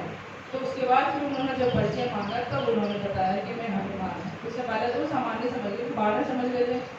तो इस टाइप से अर्जुन का भी अहंकार होता हनुमान जी के माध्यम से। एक कथा और आती है कि जो भगवान जब चले जाते हैं यहाँ से सौधाम के लिए चले जाते हैं, अपने गोलोक वृंदावन चले जाते हैं, तो उसके बाद अर्जुन को खबर मिलती है कि भगवान चले गए, 1108 आने को क्या हुआ। तो अर्जुन युधिष्ठिर अर्जुन को भेजते हैं कि जाओ उन सारी रानियों को हमारे शरण में लेकर आओ, वरना कोई ना कोई उनको तहस नहस कर देगा या फिर अपहरण कर देगा। तो अर्जुन जाते हैं उन सारी रानियों को लेकर आते हैं, क्योंकि जब अर्जुन जब अपना धनुष उठाते थे तो उसके बाद अच्छे से अच्छे योद्धा भी भाग जाते थे। कब भाग जाते थे? जब कृष्ण थे। वही कृष्ण जो इतना बड़ा उन्होंने युद्ध जीता, विजय प्राप्त किया, किसके माध्यम से? कृष्ण के माध्यम से। आज वो कृष्ण नहीं है, एक 16,108 रानियों को अपने साथ में लेकर आ रहे हैं, और छोटे मोटे जो राजा थे उस टाइम के, जिनमें कोई शक्ति नहीं, कोई बल नहीं, कुछ नहीं, उन्होंने रास्ते में अर्जुन को भेज दिया और भेजने के बाद उनको हरा दिया और सारी रानियों को उन्होंने अपहरण कर दिया, ठीक है। तो जो इतना बड़ा योद्धा था, उसके अंदर इतनी बड़ी पावर थी, जो अपने आप को इतना बड़ा धुरंधर मानता था, और जब भगवान चले गए तो ऐसे हार गया जैसे कि कोई सामान्य मनुष्य, और सामान्य मनुष्य से हार गया। तो इतने बड़े बड़े योद्धाओं को उन्होंने हराया, और जो छोटे मनुष्य से, छोटे छोटे राजाओं से वो हार गए। क्यों? पीछे किसका पावर था? इसीलिए कहते हैं अगर हमारे पीछे कोई वरिष्ठ वैष्णव या गुरु का पावर है तो हम बड़े से बड़े भवसागर को पार कर सकते हैं, वरना लोग अधोगति में बहुत ही विनाश होता है। अगर किसी का कोई सपोर्टर नहीं है, जैसे आप मान लो उसमें कोर्ट केस चल रहा है किसी का, ठीक है, अब किसी कोई बहुत गरीब है, अब गरीब क्यों हुआ? क्योंकि उसको धन नहीं है, ठीक है ना। और जिसमें पुण्य नहीं है वो भी गरीब होता है। तो आपके पास धन नहीं है तो आप क्या करोगे? आपका कोर्ट केस हो गया है और आप क्या करोगे? आपके पास वकील के लिए पैसे नहीं है, वकील तो तब करोगे ना जब आपके पास धन हो, क्योंकि मोटी मोटी फीस लेता है, हर उस पे लेता है, डेट पे लेता है। तब अगर फीस नहीं है तो वकील कहाँ करोगे? आप वकील नहीं करोगे तो केस तो हारे ना। तो ऐसे ही हमारा एक वकील होना चाहिए, जब हम उस रोग में जाते हैं वहाँ गवाही देने के लिए वकील होना चाहिए। वो वकील कौन होता है? गुरु और वैष्णव होते हैं।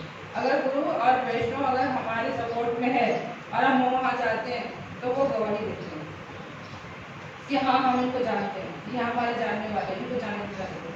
अगर हम कहीं जा रहे हैं, अब रास्ते में लगे हुए, लाइन में लगे, अब कोई जानने वाला हमें वहाँ पे मिल जाता है तो कितनी जल्दी एंट्री होती है, अंदर होती है ना फटाफट। हाँ ये हमारे जानने वाले, उनको जानने वाले।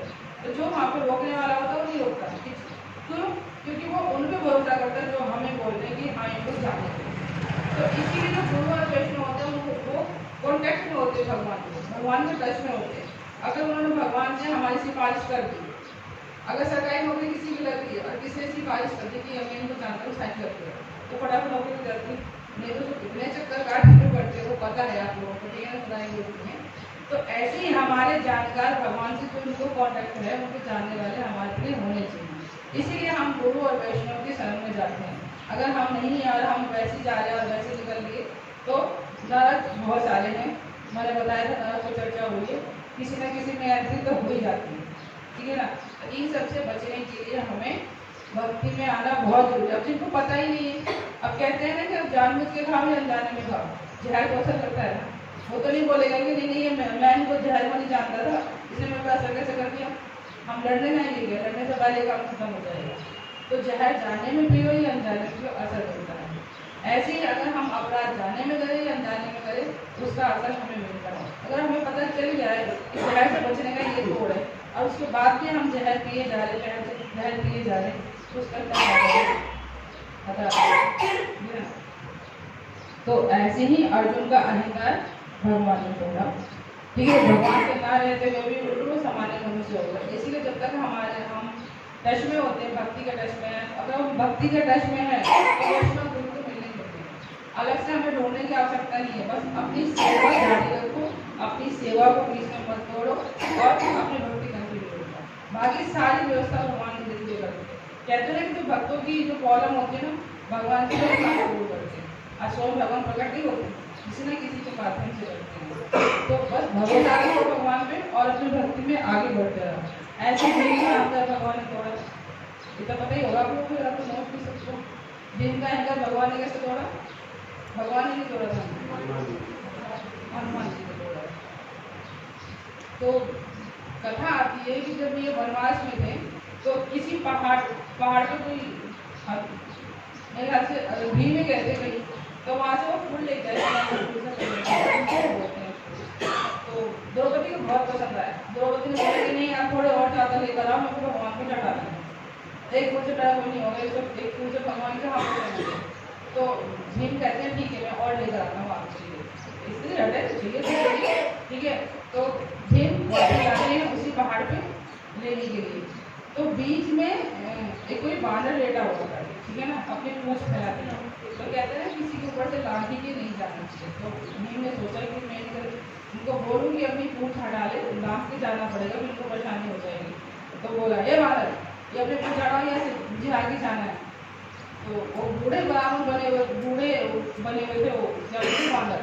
तो बोला कि मैं तो बहुत बूढ़ा हो गया हूँ, मेरे से पूंछ तो हटाई नहीं जा रही, बेटा आपकी हटा के साइड कर दो और चले जाओ। तो हनुमान जी कह रहे नहीं हटाओ। भीम ने बोला नहीं हटाओ अपने आप। बोले बेटा आप ही हटा दो, मेरे से पूरे से क्यों मेहनत करा रहे हो, अपने आप हटा दो पूछ। तो हनुमान जी कह रहे आप मान, भीम कह रहे हैं आप मारोगे नहीं। तो वो पकड़ के बोले मैं बानर को पकड़ के और उनको घुमाता हूँ, क्योंकि मेरे वाले जो ताकत है घुमा के दूर फेंकता हूँ, उनको बड़े लेटने का सब चढ़ा को बीच रास्ते में। तो उनको मैं जैसे पूछ पकड़ा और पूछ ले सारी ताकत तो उन्होंने अपने पूछ में लगा दी। अब वो पूछ हिले ही, पूरी ताकत लगा दी, वो पसीने पसीने हो गए, लेकिन पूछ से बस नहीं, ठीक है ना, हिल ही नहीं। तो उनको समझ में आ गया कि मैं तो सबसे बड़ा बलवान हूँ, 10,000 हाथियों का बल मेरे अंदर है और एक छोटा वानर का पूछ मेरे से नहीं हटाया जा रहा, मेरे से नहीं उठ रहा, इसका मतलब कहीं ना कहीं कुछ ना कुछ तो गड़बड़। फिर जब हनुमान जी की शरण में आए थे और उन्होंने अपना परिचय दिया, तो फिर हनुमान जी ने बोला कि मैं भी पवन पुत्र हूँ, तुम भी पवन पुत्र हो, तो हम दोनों भाई हुए। फिर उन्होंने आगे की कहानी बताई कि हम यहाँ पर जंगल में क्यों आए हैं, हमें मतलब वनवास मिला हुआ है, ऐसे ऐसे युद्ध होने वाला है, ये हो। तो फिर हनुमान जी ने उनको आशीर्वाद दिया कि ठीक है, जो आपका भाई अर्जुन है उसके रथ के ऊपर मैं सवार होगा 2000 के रूप में और मैं भी जाऊँगा, ठीक है ना। तो ऐसे जब युद्ध खत्म हो जाता है तो कृष्ण बोलते हैं कि अर्जुन तुम फटाफट रथ से नीचे कूदो, नीचे कूदो। तो अर्जुन कहते हैं अभी तो रथ में हमने युद्ध जीता है, अभी तो हमने सारा रथ पे ये तो मेरे सुख है, होता ना कई बार जो हम सोचते कि इससे हमें कामयाबी मिली, कार्य हो जाता है, यही हमारे लिए सुख है, हमें भ्रम हो जाता है। तो अर्जुन को भी यही लगा कि इस रथ तो हमारे लिए इतना लकी है, मैं तो इसको संभाल के रखूंगा, इस रथ को कि मैं दिखाऊंगा अपने पुत्रियों को कि मैंने इसमें विजय हासिल की थी, मैंने युद्ध में इतने लोगों को मारा था ये। और कृष्ण बोल रहे हैं कि कूद जाओ फटाफट, उतरो में मत कूद जाओ। तो कृष्ण बोलते हैं अर्जुन देर मत करो, फटाफट कूद जाओ जितनी जल्दी हो सके। तो जब कृष्ण बोलते हैं तो अर्जुन कर लेते हैं, तो अर्जुन फटाफट उस रथ कूदे और कूदने के साथ में उस रथ को ब्लास्ट हो गया। तो अर्जुन को लगा कि अरे हम तो अभी नहीं थे, क्या किसने बम लगा दिया क्या? पहले भी होता होगा, है ना, अपनी शक्तियों का बम होता होगा, तो ब्रह्मास्त्र लग रहा था। तो एकदम से ब्लास्ट हुआ, तो फिर उन्होंने बोला केशव ये कैसे हुआ? अभी तो हमने इससे युद्ध जीता और ये एकदम से ऐसे कैसे फट गया? तो कृष्ण ने बोला कि इसमें हनुमान जी थे, हनुमान जी ने पूरा आपको युद्ध जितवाया है। ये रथ तो आपका पहले ही खत्म हो चुका था, ये तो माया भी रथ थी जिसपे हम लोग खड़े थे, और ये हनुमान जी का बल था। हनुमान जी के बल की वजह से ही हम लोग इस युद्ध पे इतना हमने विजय प्राप्त कर लिया, और ये हमारा युद्ध खत्म हो चुका है। अब हनुमान जी को जाने का समय हो रहा है, इसीलिए अब ब्लास्ट हो गया, ये खत्म हो गया। तो फिर अर्जुन को समझ में आया कि मेरा पावर मेरी शक्ति नहीं थी, ये सब केशव माधव की शक्ति है, उनकी वजह से हमने विजय हासिल कर। तो वहाँ उनका घमंड टूटा। तो भक्तों को ना तो हर पल बैलून, जैसे बैलून फूलता है ना, हर पल उसमें हवा भरती रहती है। एक काम करेंगे बैलून की तरफ फूल जाएंगे, फिर एक काम करेंगे बैलून की तरफ फूल जाएंगे। ऐसे कथा आती है मेंढक की, कि मेंढक क्या होता है, कुएं में रहता है ना, तो उसको लगता है कि बस जितना कुएं में पानी है ना, बस इतनी ही बड़ी दुनिया है, इसके आगे कुछ नहीं है, बस ये कुएं चार दीवारी है, यही दुनिया है, इसी में खाओ पियो बच्चे पैदा करो और इसी में रहो। तो ऐसे ही जब किसी ने बोला कि अरे मेंढक, इससे बड़ा भी समुद्र है, समुद्र तो बहुत बड़ा है, तो कहाँ मेंढक कुएं में पड़ा हुआ है, छोटे से कुएं में, समुद्र में जाके देख समुद्र कितना बड़ा है। तो मेंढक क्या करता है, उसका मजाक बनाता है, तो अपना पेट फुलाता है। मेंढक पेट फुलाता है ना, तो उसको बोलता है पेट फुला के, अच्छा तेरा समुद्र कितना बड़ा है, इतना बड़ा होगा ना तेरा समुद्र, फिर और पेट फुलाता है, और इतना बड़ा ही होगा ना तेरा समुद्र, इससे ज्यादा तो नहीं, हम कभी मजाक बनाते हैं ना, वो और पेट फुलाता फुलाता वो ठीक है। तो इसीलिए अगर हमें कोई सच बता रहा है तो हमें ना ऐसा भूलना नहीं चाहिए कि हाँ इतना ही, बस इतना ही, ये तो हमें पता था, ये हमें क्या पता लगा, तो हमें सब पता था। तो पता करते करते एक दिन हमें तो फट लेते मेंढक की तरह। तो इसीलिए ये संसार बहुत बड़ा है, ठीक है। तो इसीलिए कभी भी अपनी भक्ति का इनकार नहीं करना चाहिए। भक्ति वो समुद्र है, वो गहरा समुद्र है कि आप जितना उसको आप जानने की कोशिश करोगे ना, उतना ही डूबते जाओगे। कहते हैं ना नशा, कौन से सबसे जहर वाला नशा होता है, कि जितना भांग का नशा होता है ना, कि जब आप एक बार भांग पी लो और उसका नशा चढ़ गया तो फिर उतारे नहीं उतरता जब तक कि उसका समय ना हो।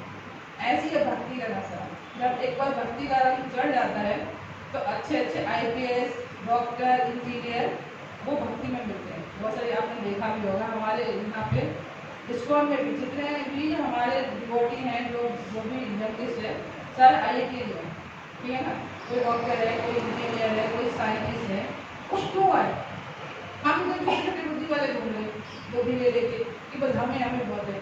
वो डॉक्टर इंजीनियर साइंटिस्ट बना है तो हमसे ज़्यादा बुद्धि होगी ना उसमें, क्योंकि वो बना है। डॉक्टर में कितनी पढ़ाई करनी पड़ती है, ठीक है ना, इंजीनियर या वैज्ञानिक बनने में कितनी पढ़ाई करती है, हमसे तो ज़्यादा बुद्धिमान होगा। अगर वो ISKCON को अपना रहा है और हम कह रहे हैं कि मेंढक की तरह बस इतना ही ISKCOन है, बस इतना ही ISKCOन है, और इतना करते करते हम कहीं कोने में निकल जाते पता नहीं चलता हम कहाँ गए। तो ये सब चीज़ें हमें नहीं करनी चाहिए, हमें तथ्य को समझना चाहिए, भाव को समझना चाहिए, अपने सनातन धर्म को समझो। अगर सनातन धर्म को अगर हम नहीं समझ रहे तो सबसे बड़ी विडम्बना यही है कि दोबारा वो जो हमारा आ गया था ना यमन, जो हम 600 साल उनके अंडर में रहे और उनकी सेवा करते रहे, बहन बेटी को क्या क्या हाल हुआ, वो सब ये दोबारा से और शुरू ना हो जाए, ये दोबारा ना हो, क्योंकि जनसंख्या बढ़ती जा रही है, हमारी घटती जा रही है। तो कुछ नहीं पता है कि हम कब शरण में जाएं, और कुछ नहीं पता। तो इसीलिए अभी समय है अपनी जनरेशन को बचाने के लिए कि हमें अभी भी जागरूक होना पड़ेगा, अपने सनातन धर्म को पहचानना पड़ेगा और उसके बारे में जागरूक होना पड़ेगा और करना भी पड़ेगा। ये जात पात के चक्कर में सब गड़बड़ हो रही है, जात पात कुछ नहीं है, अपनी भक्ति में आप बना के रखो, अपनी भक्ति को पकड़ के रखो, ठीक है ना। जात से कुछ नहीं होता है, क्योंकि बहुत सारी कथाएं ऐसी हैं कि निम्न योनि में भगवान चले जाते हैं, और ऊंचे ऊंचे जितने भी आप मंदिरों में देख लो, जितने भी पंडित लोग हैं उनको तो भक्ति नहीं मिलती, उनको भगवान नहीं मिलते, घर बैठे कर्मा भाई को मिल गए, सबको भाई को घर बैठे मिल गए। तो भाव होना चाहिए भक्ति का भगवान के प्रति। सिर्फ घंटे हिलाने से, माला करने से, ग्रंथ पढ़ने से भगवान नहीं मिलते। अगर मेरे भगवान इन्हीं सब करने से मिलते तो इतने सारे मंदिर में पंडित बैठे होंगे, सबको भगवान मिल गए होते। फिर आपको पकड़ पकड़ के क्यों बोलते हैं हाँ दक्षिणा चढ़ाओ, मैं दक्षिणा चढ़ाऊँ, भगवान तो उनके अंदर में होते ना। तो आज से दक्षिणा क्यों मांगते हैं? आप तो भगवान से मिलने जाते हो, आपसे बोलते दक्षिणा दो, क्यों? भगवान ने सेवा दे रही तुम्हारी यही कार्य है, तुम भक्तों से लो, मैं तुम्हें नहीं दूंगा। तुम भक्तों से लो, भक्तों की सेवा करो, भक्तों की पूजा पाठ करो और उन्हीं से लो, ठीक है। तो ये सब चीजें हमें भावों को समझना चाहिए। तीसरा आता है द्रौपदी का। टाइम है ना, जब हो जाता है मुझे बता देना, घड़ी देखना पड़े आप लोगों को, क्योंकि मुझे यहाँ से आधा दिखता है, पूरा नहीं दिखता, इसीलिए। ऐसे द्रौपदी का अहंकार आता है। द्रौपदी को भी ना बहुत अहंकार हो गया था कि मेरे 5 पति है और सारे योद्धा हैं, बलशाली है, एक बलशाली है, एक क्या बोलते बाटीधारी है, एक धुरंधर है और एक उसका जोशी का बहुत बड़ा जो नकुल सहदेव थे वो जोशी में थे, और दूसरा सहदेव क्या था उसमें कौशोदियों में, उसमें पारंगत था, क्योंकि अश्विनी कुमार के अंश थे ना, तो इनमें वो परफेक्ट थे। तो द्रौपदी में बहुत घमंड होता है कि मेरे तो 5 पति, एक पति से लोग सुरक्षित महसूस करते हैं कि मेरा पति मुझे संभाल लेगा, है ना, मेरी सुरक्षा करेगा, मेरा पालन करेगा, तो 5 पति थे।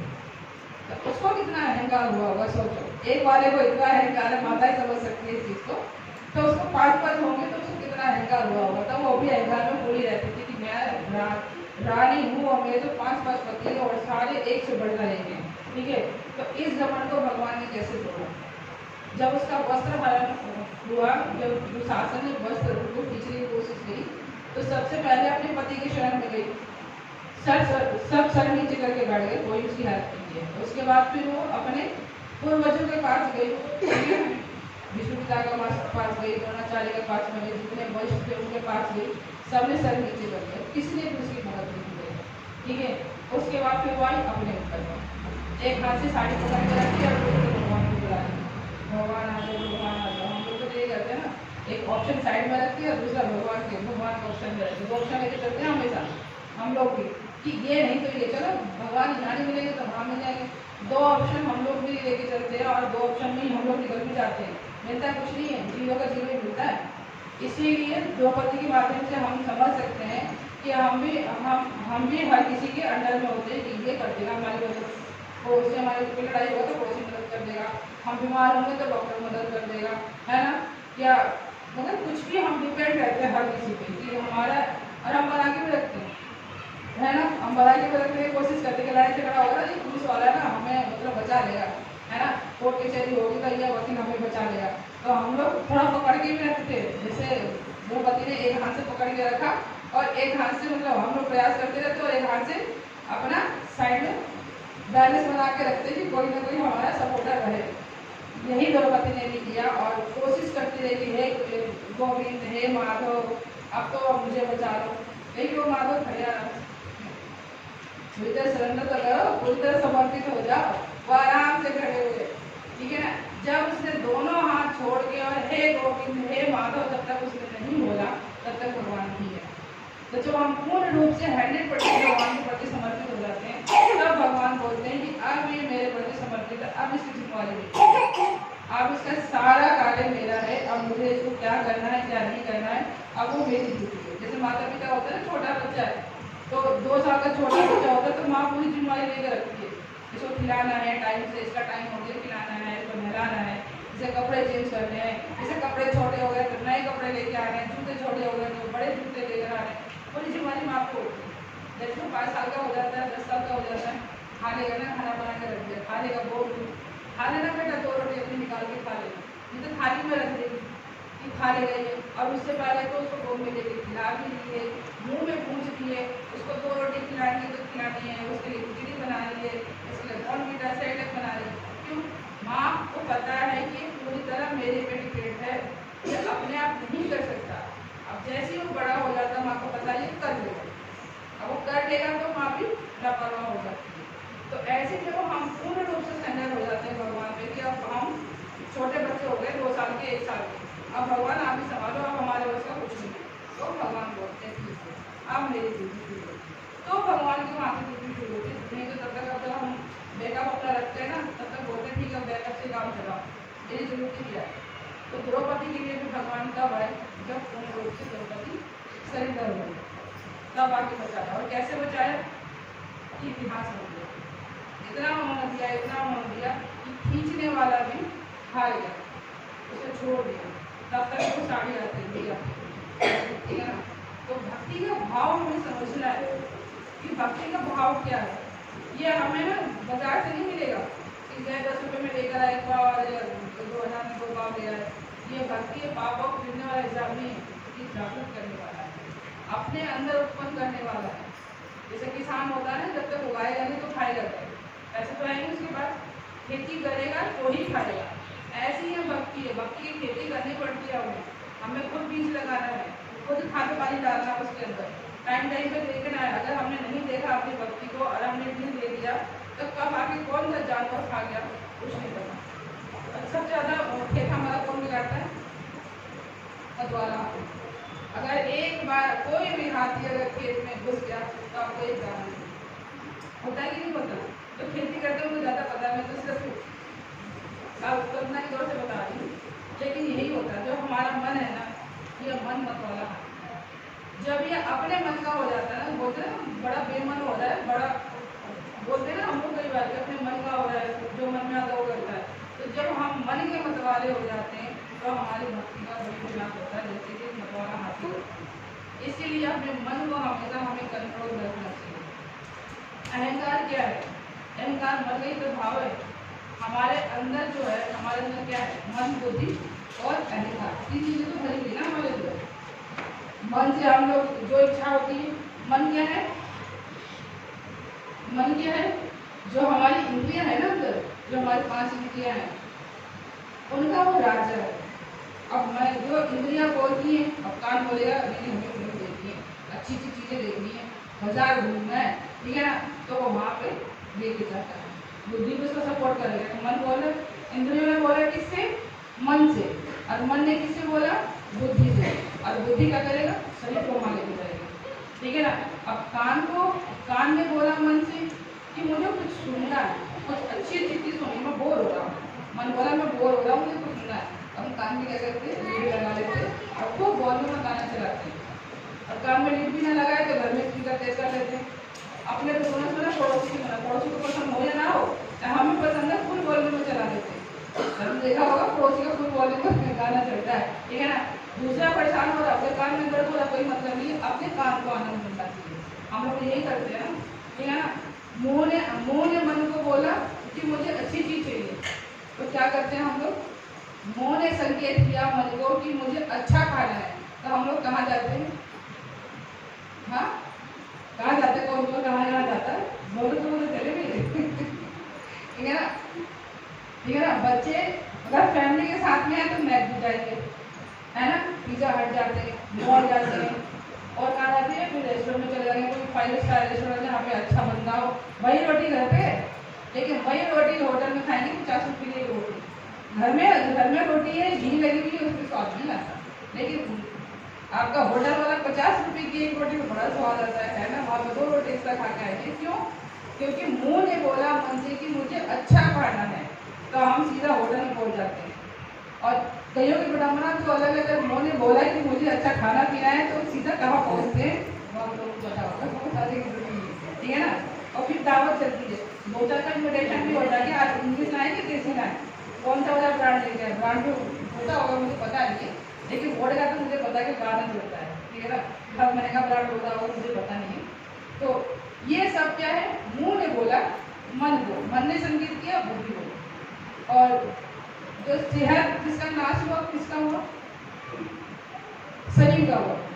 मन कोने में अपना आराम से मजे कर रहा, बुद्धि अपना अलग मजे कर रहा, लेकिन नुकसान किसका हुआ, या पिटा कौन, अगर मान लो उसने पी के कुछ गड़बड़ कर दी, किसी आप मलड़ गया, और पिटा कौन, दांत अलग है, हड्डी अलग गई, ठीक है ना, लगा शरीर को और काम किया किसी और ने। तो किसी और की इच्छाओं को पूरा करने के लिए अपना नुकसान हम क्यों करें, इस चीज को हमें समझना है। अगर हम इस चीज को, इस भाव को अगर हम समझ आते हैं ना, तो आधा कह सकते 50% हमने अपने मन पे कंट्रोल कर दिया। अगर हमने अपने मन पे कंट्रोल नहीं किया तो दांत तोड़वाने में नंबर 1 है, ठीक है, हड्डी तोड़वाने में नंबर 1 है। अपनी इच्छाएं पूर्ति तो कर ली उसने, अपना मुंह का स्वाद जो था वो बन गया, ठीक है ना।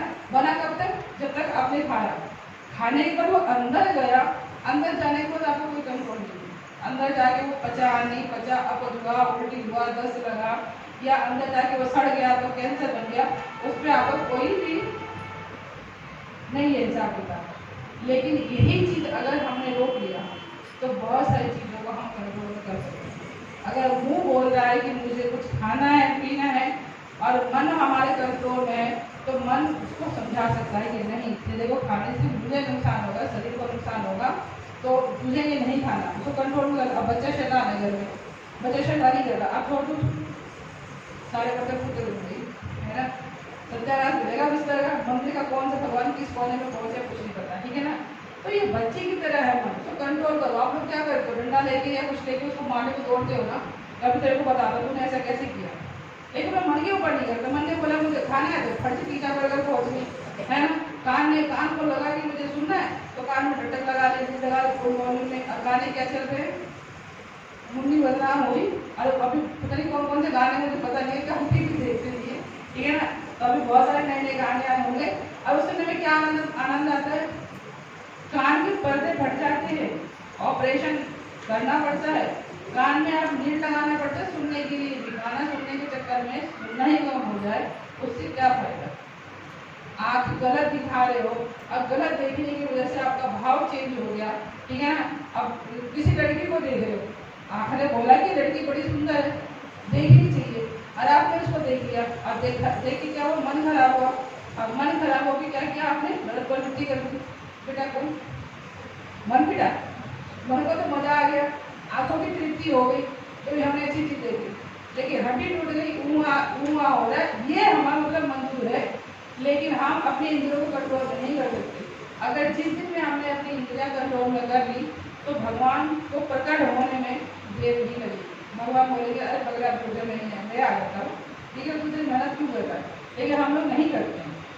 हम लोग अपनी तृप्ति में लगे हुआ, कब तक करेंगे, जब तक जिंदा है तब तक, और मर गए तक क्या होगा। जैसे माता जी कहती है ना, कि हम तो भून के खा रहे करारा, अभी भगवान हमें बोलते कि इसको भी करारा कर, थोड़ा लगा इसको नमक मिल जाए, इसको खा करारा। तो हम करारे ना हो, हमें अच्छे से तला ना जाए, इसीलिए हमें अपने जीव पे कंट्रोल करना बहुत जरूरी है, ठीक है ना। तो भगवान हमें समझा रहे हैं, आपको माध्यम मिला हुआ है, हम लोग आपके जीवन में आए हुए आपको समझाने का प्रयास कर रहे हैं, अब उसके बाद भी आप लोग अगर नहीं समझ रहे हो या नहीं आप उसको समझने का प्रयास कर रहे हो, तो दुर्भाग्य किसका है। भगवान तो आपको दे रहे ना, और उसके बाद भी आंख बंद करके बैठो। कथा बताई थी ना मैंने कि रास्ते में एक लंबी कथा हो जाएगी, इसको छोड़ देते हैं, ठीक है ना। तो ऐसे ही इंद्र को भी हो गया था घमंड। इंद्र को घमंड क्या हो गया कि मैं राजा हूँ, मैं इंद्र हूँ, सारे देवताओं को तो मैं राजा हूँ, बस मेरी चलती है, मैं अगर किसी को बोल दूँ तो वही कार्य होना चाहिए, और मैं तो हमेशा अपने उसमें लगा रहता हूँ, अपनी तृप्ति में। इसमें स्वर्ग में क्या होता है, सारे जितने भी अगर आप भोग संसार में सोच रहे हो, जितने ऐश्वर्य सोच रहे हो, भोग विलाप जितने भी है ना, उससे कई हजार गुना स्वर्ग में है। स्वर्ग में सिर्फ भोग विलाप ही है, सिर्फ ऐश्वर्य है और मस्ती है, आनंद है, इसके अलावा कोई भक्ति वगैरह नहीं है, ठीक है ना। खाओ पियो मजे करो, 5 स्टार होटल में जा रहे हो, अच्छे अच्छे खाना मंगाओ, जितना जेब भारी है उतना मंगाओ, जेब खाली हो गया तो वही गार्ड जो आपको सलाम ठोक रहा था, धक्के मार के लात मार के बाहर निकाल देता है कि जेब में पैसे नहीं थे, यहाँ पे क्या करते हो, यहाँ क्यों आए हो इसी कराने के लिए, पहले कमा के आओ उसके बाद उस होटल में आना। तुम्हारे होटल में आने के वक्त आप कैसे होगी, कैसे हिम्मत हो गई, तुम्हारे पास पैसे नहीं है। ऐसे ही जब हमारे पुण्य खत्म हो जाते हैं, हम स्वर्ग में जाते हैं, खूब मस्ती करते हैं, और जब पुण्य खत्म हो जाता है तो वहाँ से हमें ऐसी लात मार के फेंक दिया जाता है, निकाल दिया जाता है, जैसे होटल से चौकीदार निकालता है। तुम्हारी हिम्मत कैसे हो गई यहाँ पे आने की, तुम्हारा पुण्य खत्म हो गया, जाओ पहले पुण्य कमा कर आओ, उसके बाद स्वर्ग में आना, नहीं तो उससे पहले जरूर देखने की कोशिश मत करना। तो हम कहते हैं कि टूटते हुए तारे आ रहे हैं, टूटता हुआ तारा उसको देखने से हमारा क्या होता है, विष पूरी होती है। वो तारा कौन होता है, किसी को भी नहीं पता कौन होता है। जो स्वर्ग से लात मार के भगाए जाते हैं ना, वो तारे के रूप में टूटते हुए आते हैं, ठीक है ना। तो हम बोलते हैं कि विष मांगो, क्यों, वो स्वर्ग से आ रहे हैं ना, कहीं ना कहीं उनके अंदर कोई, जब तक वो धरती में नहीं आते ना तब तक वो स्वर्ग की क्वालिटी होती है, तब तक वो देव रूप में होते हैं।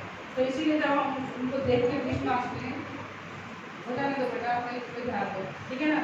तो जब उनको हम देखते हैं तो इसीलिए हमारे डिस्ट्रॉय होते हैं, क्यों? क्योंकि वो स्वर्ग से आ रहे हैं, ठीक है। और जब वो धरती पे आते हैं उसके बाद फिर उनका अपना कार्य शुरू होता है, उससे कर्म शुरू होता है। तो इसीलिए जब भी टूटता बता रहा देखो तो सोचो कि किसी को लात पड़ेगी तो वो नीचे गिरा है अपने घर में, उसका पुण्य खत्म हुआ है, तो प्रार्थना किया करो कि वो वहाँ पे आ तो रहा है लेकिन आके अपने पुण्य कमा के फिर दोबारा से मोक्ष प्राप्त करे, दोबारा स्वर्ग के चक्कर में ना पड़े, ठीक है ना। तो ऐसे इंद्र को घमंड हो जाता है कि मैं राजा हूँ और मैं सारे देवताओं का राजा हूँ। तो एक बार दुर्वासा ऋषि के द्वारा उनको श्राप मिल जाता है। तो श्राप मिलने के बाद वो कौन सी योनि में जाते हैं? सुअर की योनि में, ठीक है ना। सुअर की योनि मिलती है उनको। अब सुअर की योनि में गए हैं तो सुअर कहाँ रहता है? नाली में, कीचड़ में, जहाँ गंदगी होती है वहाँ पड़ा रहता है और गंद खाता है, गंदगी तो खाता है ना वो। श्राप के माध्यम से वो इस योनि में चले गए। उसके बाद उन्होंने क्या किया? सूर्य से शादी कर ली, ठीक है ना। सुअर तो सूर्य से शादी कर लेंगे भाई, ठीक है ना। अब सूर्य से शादी कर ली तो छोटे छोटे सुअर भी निकल आए, और छोटे छोटे जो घूमते रहते सुअर अब उसमें पूरा आनंद आ रहा है, मजा आ रहा है भाई। नाली में पड़े हुए, किचन में पड़े हुए और कोई कमाने की आवश्यकता नहीं है, कुछ नहीं है। अब पका पकाया तो मिल रहा है, तो पका पकाया कहाँ मिल रहा है? वो गरम गरम मिल रहा है, ठीक है ना, ताजा ताजा खाने को मिल रहा है। अब उसको छोड़ के क्या मतलब, क्या आनंद है भाई? उसको तो उसी में आनंद है ना भाई, गरम गरम खाने को मिल रहा है, ताजा ताजा या क्रिस्पी क्रिस्पी मिल रहा है, क्रंची। आप लोग भी तो क्रंची बना के खाते हो ना, उसको तो पका पकाया मिल रहा है, क्रंची बना हुआ। अब उसको उसमें आनंद आ रहा है। अब अपने बच्चे के साथ में, सूर्य के साथ में मजे हैं। अब ब्रह्मा जी को फिर भगवान ने भेजा कि भैया बहुत टाइम हो गया, इंद्र को श्राप उसका खत्म होने वाला है, उसको बोलो कि वापिस आए, अपने इंद्र की गद्दी संभाले, खाली पड़ा हुआ है। तो ब्रह्मा जी बोलते सूअर की योनि में जाते हैं और बोलते हैं कि भाई चलो इंद्र, अब आपकी गद्दी खाली हो गई थी और आपको समय खत्म हो गया पाप का, वो आपकी चलो। तो इंद्र कहते हैं नहीं मुझे कहीं नहीं जा रहा, मुझे तो यहीं आनंद आ रहा है, कीचड़ में लेकर पड़े आराम से, बच्चे अपने चिपका रखे, ठीक है, सूर्य नगर में पड़ी हुई है, आनंद आ रहा है पूरा, ठीक है, पूरा आनंद ले रखा है। जिस योनि में है उस योनि का अपना आनंद है, उनका अपना आनंद है, ठीक है। बेटे को ब्रह्मा जी इतना समझा रहे, उस योनि के हिसाब से समझा रहे होंगे जैसे हम आप लोगों को समझा रहे, लेकिन उनको समझ में नहीं आया, मेरे मुझे यही आनंद आ रहा है, ठीक है।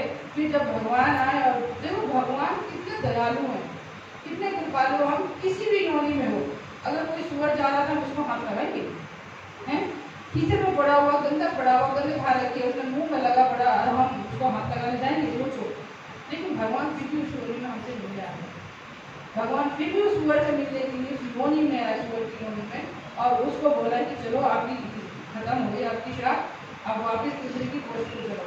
तो जब उनको बुद्धि मिला, ज्ञान मिला, तो उनको एकदम से भुला, उनके सपने में था। फिर उनको पता चला छी मेरी इस योनि में था, सुअर की योनि में कैसे चला गया। फिर उसके बाद फिर वो अपने मुक्त होकर अपने इंद्र में गए।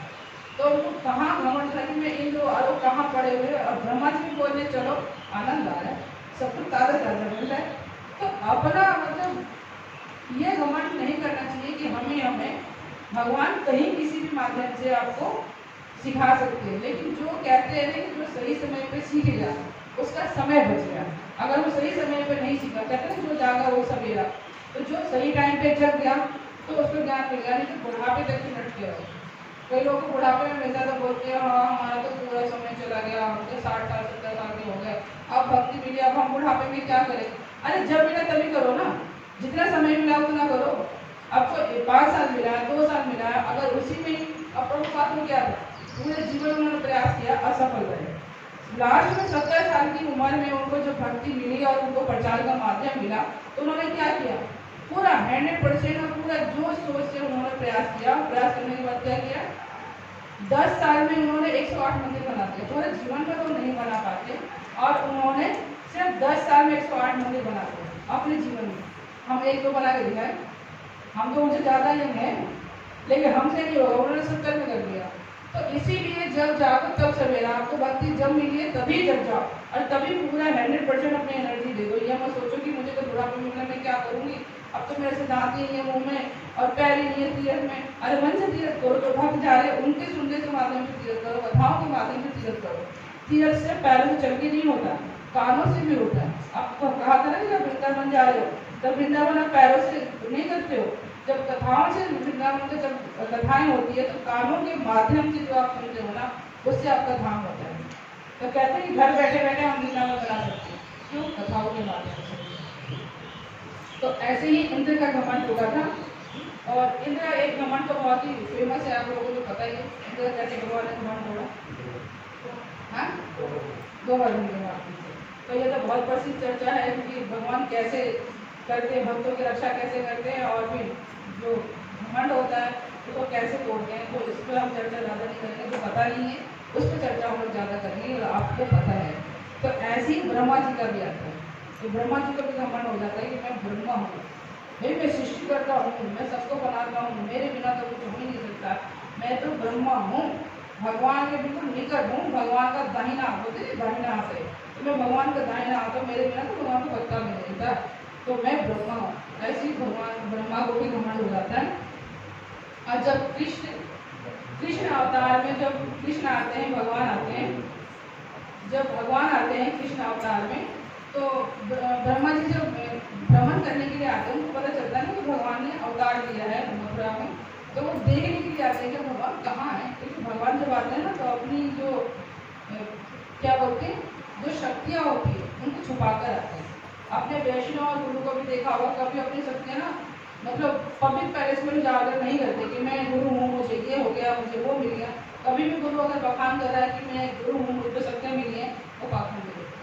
गुरु को अगर पहचानना है तो सिर्फ यही एक माध्यम है, जिस गुरु ने बोल दिया कि मैं भगवान हूँ और मुझे शक्ति मिली है, मुझे भगवान मानो, तो समझो वो सबसे बड़ा पाखंडी गुरु है। ठीक है ना। गुरु का मतलब ये होता है कि वो भगवान के निकट भक्त को लेके जाए, अपने शिष्य को भगवान से मिलाए। अगर खुद को अपने को पूछने लगे कि मैं भगवान हूँ, तो समझो तो पाखंडी है, उसे विधि बनाने में जितनी जल्दी हो सके उतना ही प्रयास करना चाहिए। तो ऐसे ही ब्रह्मा जी को घमंड हो गया, तो ब्रह्मा जी ने बोला मैं जो भगवान को देख के आता हूँ, तो भगवान जी कहाँ प्रकट हुए, 31 रूप में प्रकट हुए, जरा मैं भगवान से मिल के आता हूँ। तो जब वो मथुरा में आते हैं तो देखते हैं कि उनको लगता है कि यह देव भगवान होंगे। देख रहे हैं कि वो छोटे छोटे बच्चों के साथ बच्चे बैठे हैं, इन बच्चों के साथ में कृष्ण बैठे हैं। ठीक है ना। अब बच्चे उसमें देखा जंगल में घास चराने गए और सब बच्चे खा रहे हैं, उनका मुँह प्रसाद का याद आएगा कि बच्चे प्रसाद खा रहे हैं दूसरे के मुँह में, ऐसे उनका मुँह खुला हुआ था। तो बच्चे खा तो रहे, लेकिन कृष्ण क्या कर रहे हैं कि जो बच्चे खा रहे हैं ना उनकी मुझे से उन्होंने आधी रोटी खाई, आधी हाथ में, उनकी रोटी छीन के और खा गए। ठीक है ना। कोई लड्डू खा रहा है, आधा लड्डू खा रहा है, तो आधा लड्डू उसके हाथ से छीन के खा गया। ठीक है ना। कोई कुछ खा रहा है, कोई कुछ खा रहा है, उसके हाथ से छीन के खा गया। तो ब्रह्मा जी कहते हैं ये भगवान है, ये कैसे भगवान है, दूसरे का जूठा खा रहे हैं, उसके मुँह से छीन छीन के खा रहे हैं, उसके मुँह से पता जूठा खा रहे हैं भगवान, ये कौन से भगवान हो, ये भगवान वाला नहीं है, ये ना सारे देवता झूठ बोल रहे हैं, किसी को भगवान बना देते हैं। ये कैसे कोई भगवान होते हैं। भगवान को ही रात रवि को बैठे होंगे, 56 भोग लग रहा होगा, लोग उनको पूछ रहे होंगे, बुला रहे होंगे, ये तो जूठा खा रहे हैं सबके मुँह से छीन छीन के। नहीं, तो गड़बड़ है, देखता हूँ जरा इनके भगवान को नहीं निकालता, बड़े भगवान बन रहे हैं ना, तो उनमें सारे देवताओं का भी जरा देखता हूँ सारे। उन्होंने क्या किया, जितने भी भगवान के ग्वाल बाल थे, जितनी भी गाय चल रही थी, उनको सबको उन्होंने चुरा दिया। ये भगवान होंगे ना तो आएंगे मेरे लेने के लिए, फिर मैं देखूंगा कि भगवान में शक्ति है कि नहीं है।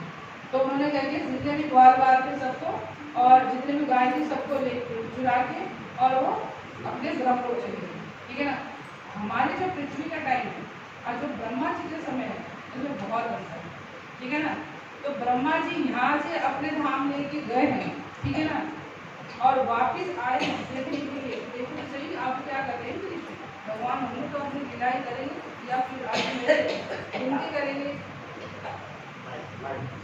मैं से विनती करेंगे, मैं से प्रार्थना करेंगे कि हाँ मेरे ग्वाल बालों को छोड़ दो, मेरे गायों को छोड़ दो, आपने चुराए तो मेरा काम नहीं चलता, तब मैं देखूंगा कि हाँ ये भगवान है।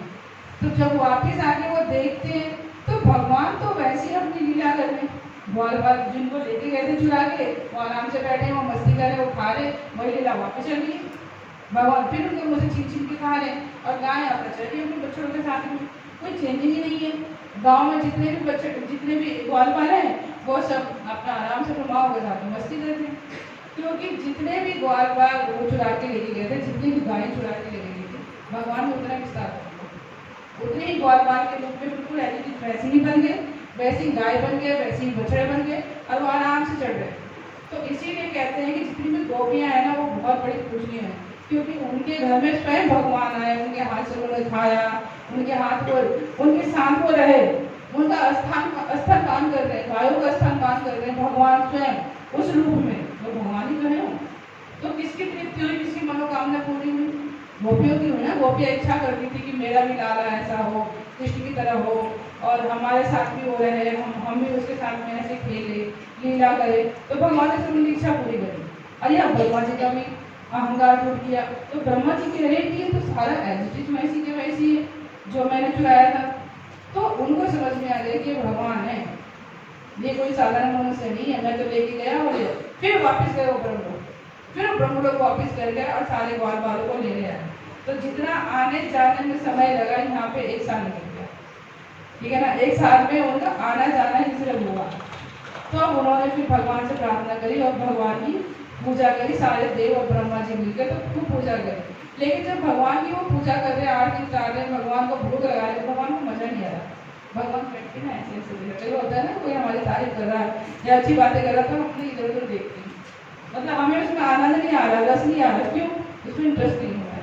तो भगवान को पूजा कराने में इंटरेस्ट नहीं है। भगवान को ये जो ग्वाल बाल है ना, ग्वाल बाल जब उनको छेड़ते हैं, मारते हैं, तंग करते हैं, उनको पीठ पर चढ़ते हैं, उनको उसमें आनंद आता है। वो अपने ग्वाल बालों को देखे कि मुझे कब छोड़े, कभी पूजा पाठ इनके खत्म हुआ, कब मैं खेलने जाऊँ। तो भगवान को उसमें आनंद नहीं आता था पूजा में, सखा रूप में आनंद आता। तो भगवान के साथ में सखा भाव होता है। पूजने में भगवान मत बनाओ उनको, क्योंकि भगवान में इतना आनंद नहीं है कृष्ण को। कृष्ण को सखा रूप में आनंद है। अपने जैसा बनाओ, अपने भाव को उनमें लेकर आओ। जैसे अपने अपने फ्रेंड के साथ में रहते हो, अपने दोस्त, ऐसे उनसे बातें करो, उनको अपने साथ ऐसे रखो, अपने सखा के रूप में। आपका कोई दोस्त नहीं है, आपको लगता है कि मुझे ऐसा दोस्त चाहिए जो मेरी बात सुने, मैं उसको अपनी प्रॉब्लम सारी बताऊँ, तो कृष्ण को दोस्त बनाओ। आपको कोई बात ऐसी लगती है कि जो अपने मम्मी पापा को आप नहीं बता सकते, वो कृष्ण को बताओ। और कृष्ण फिर कहीं ना कहीं किसी न किसी माध्यम से मम्मी पापा के मन में वो भाव देते हैं और वो हमारे भाव समझ जाते हैं। तो आप लोगों को इस तरीके से कृष्ण को अपना सखा बनाना है। बड़े भी सखा बना सकते हैं, लेकिन सबका अपना अपना भाव है, अपना अपना। जो भी आपके मन में, आपके जीवन में कोई भी रिश्ता खाली पर लगता है कि मुझे ये चाहिए, जैसे मेरा भाई नहीं है, मेरी बहन नहीं है, मेरे पापा नहीं है, मेरे बच्चे नहीं है, तो वो भाव कृष्ण के अंदर ले आओ। कृष्ण को उस रूप में देखो। कई माताएं लाला के रूप में देखती हैं, अपने बच्चे की तरह नहीं लेके घूमती रहती, लेकिन ये भाव सही नहीं है। भगवान को भगवान की तरह रखना चाहिए। आप किस अवस्था में कहाँ जा रहे हो, आप वॉशरूम जा रहे हो, किसी गंदी जगह पे जा रहे हो, किसी को छू रहे हो, किसी भगवान को छू रहे हो, तो ये भाव शुद्ध नहीं है। भगवान को घर में रखना चाहिए, गोद में लेके नहीं घूमना चाहिए, ठीक है ना। तो इससे अपराध लग जाता है, ये सब चीज़ें हमें नहीं करना चाहिए। तो ऐसे ही ब्रह्मा जी का घमंड भगवान ने तोड़ा। तो इसीलिए अगर हमारे अंदर कोई ऐसा भाव उत्पन्न होता है या कभी ऐसा लगता है कि हम बहुत बड़े भक्त हैं, हम तो लड्डू गोपाल हमारे घर में, हम तो 3 टाइम भोग लगाते हैं, लड्डू गोपाल को नहलाते हैं, हम तो खूब सेवा करते हैं, सुबह सुबह उठते हैं, ये सब अहंकार है। इस भाव को जब भी आए तो अपने वरिष्ठ वैष्णव से संपर्क करना चाहिए, चर्चा करनी चाहिए कि ये भाव मेरे अंदर आ रहा है, तो मैं इसे क्या करूँ। जितना जल्दी हो सके उतना जल्दी इस भाव को निकाल देना चाहिए।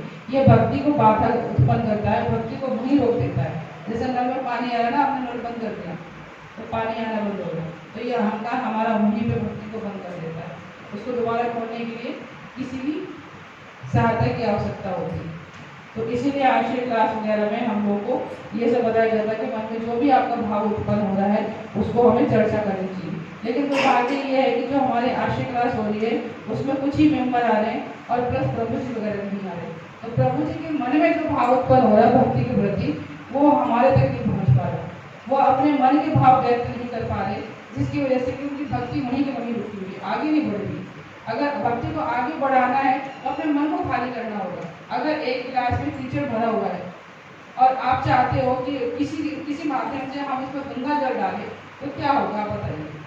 बड़े प्रभु जी आप लोग बताइए, टीचर बैठे ना प्रभु जी, अगर जी प्रभु जी नहीं जाएगा। एग्जैक्टली हमारे मन में तो ऐसे भाव उत्पन्न हो रहे, इतने क्वेश्चन भरे हुए हैं, हम पूछे किससे। अब कई बार होता है कि हम अपने भाव को प्रकट नहीं कर पा रहे, ये बता नहीं पा रहे, या हम बताना चाह तो रहे लेकिन संकोच मात्र बहुत है कि कैसे पूछें, हम क्या कर रहे हैं क्या नहीं कर रहे, भक्ति में हम आगे कैसे बढ़ें। तो इस संकोच को जब तक हम बाहर नहीं निकालेंगे ना, हम वहीं बैठ के रहेंगे, वो लेवल हमारा आगे नहीं जाएगा, वहीं का वहीं अटका रहेगा। तो इस भाव को किसी न किसी के माध्यम से हमें उसको उजागर करना पड़ेगा, इस भाव को खत्म करना। हम लोग भी करते हैं, ऐसा नहीं है कि मैं आपको सिर्फ बता रही हूँ। हमारे जब हम लोग भक्ति में आए थे तो हमारे अंदर भी बहुत क्वेश्चन थे, ये कैसे होता है, वो कैसे होता है, ये क्यों होता है, ये ऐसे क्यों करते हैं, ये ऐसे क्यों बोलते करने के लिए, हमें तो ये पसंद नहीं है, हम ऐसे कैसे कर दे, ये तो हमें मतलब समझ नहीं आ रहा। तो ये जितने भाव होते हैं ना, जब तक हम क्वेश्चन को मतलब नहीं पूछते, नहीं समझने का प्रयास करते, क्योंकि हमारी बुद्धि तो इतनी सी है, ठीक है ना। तो जो गुरु वैष्णव होते हैं वो इस लेवल को पार कर चुके होते हैं, उनको ये समस्याएं सब आ चुकी होती है, तो उनको पता होता है, क्योंकि वो सब ये सब चीज़ें पूछ चुके होते हैं। तो जब हम पूछते हैं तो उनके पास आंसर होता है जो हमें समझ नहीं है, तो जब वो समझा देते हैं तो फिर उसके बाद लगता है अच्छा ये तो इतना सरल था, हम तो इतना डिफिकल्ट सोच रहे थे, ये बड़ी बड़ी समस्याएं थी। तो ये सब दूर करने के लिए आशिक क्लास होता है। तो क्या हम ऐसा कर सकते हैं कि हम इस संडे को ही आशिक क्लास बना लें और हफ्ते में एक दिन हम नाम हट रखें? हम ऐसा कर सकते हैं, आप लोग क्या सजेस्ट करेंगे?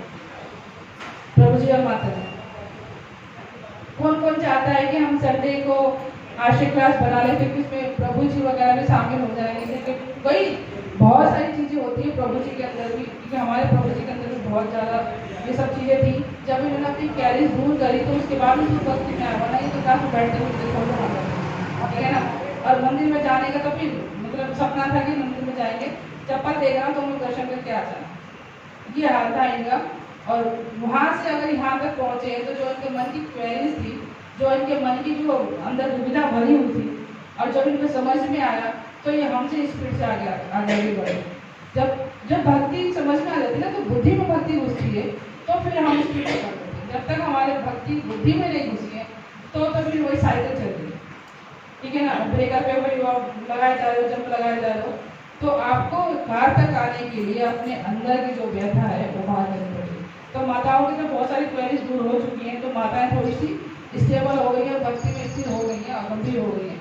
प्रभु जी के अंदर थोड़ी सी समस्या है, तो दामोदर प्रिया प्रभु जी यही कह रहे थे कि अगर आपको ऐसा लगता है तो आप जो संडे की जो हमारा नाम है हम उसको आशीर्वाद रख लें और हम चर्चा करें, अपने भावों पर चर्चा करें, और जो हमारा नाम हटे जो हम लोग ये कर रहे हैं ये हम महीने में एक बार करें। तो आप लोग क्या सजेस्ट करते हैं? देखिए आप लोगों की राय के बिना तो मैं अकेले नहीं कर पाऊँगी, तो फिर ऐसे चलता रहेगा, प्रभु जी का भाव प्रभु जी के अंदर गोल गोल घूमता रहेगा, है ना। तो प्रभु जी को भी भक्ति में लेवल में आगे ले जाने के लिए दामोदर प्रभु जी का ये सलाह है। तो आप लोग क्या सजेस्ट करते हैं, बताइए। आपसे पूछ रही हूँ, कथा थोड़ा कर रही हूँ।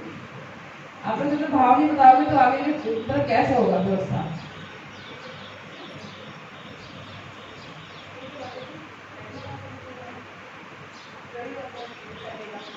आशिक क्लास ठीक है, आप लोग आएंगे?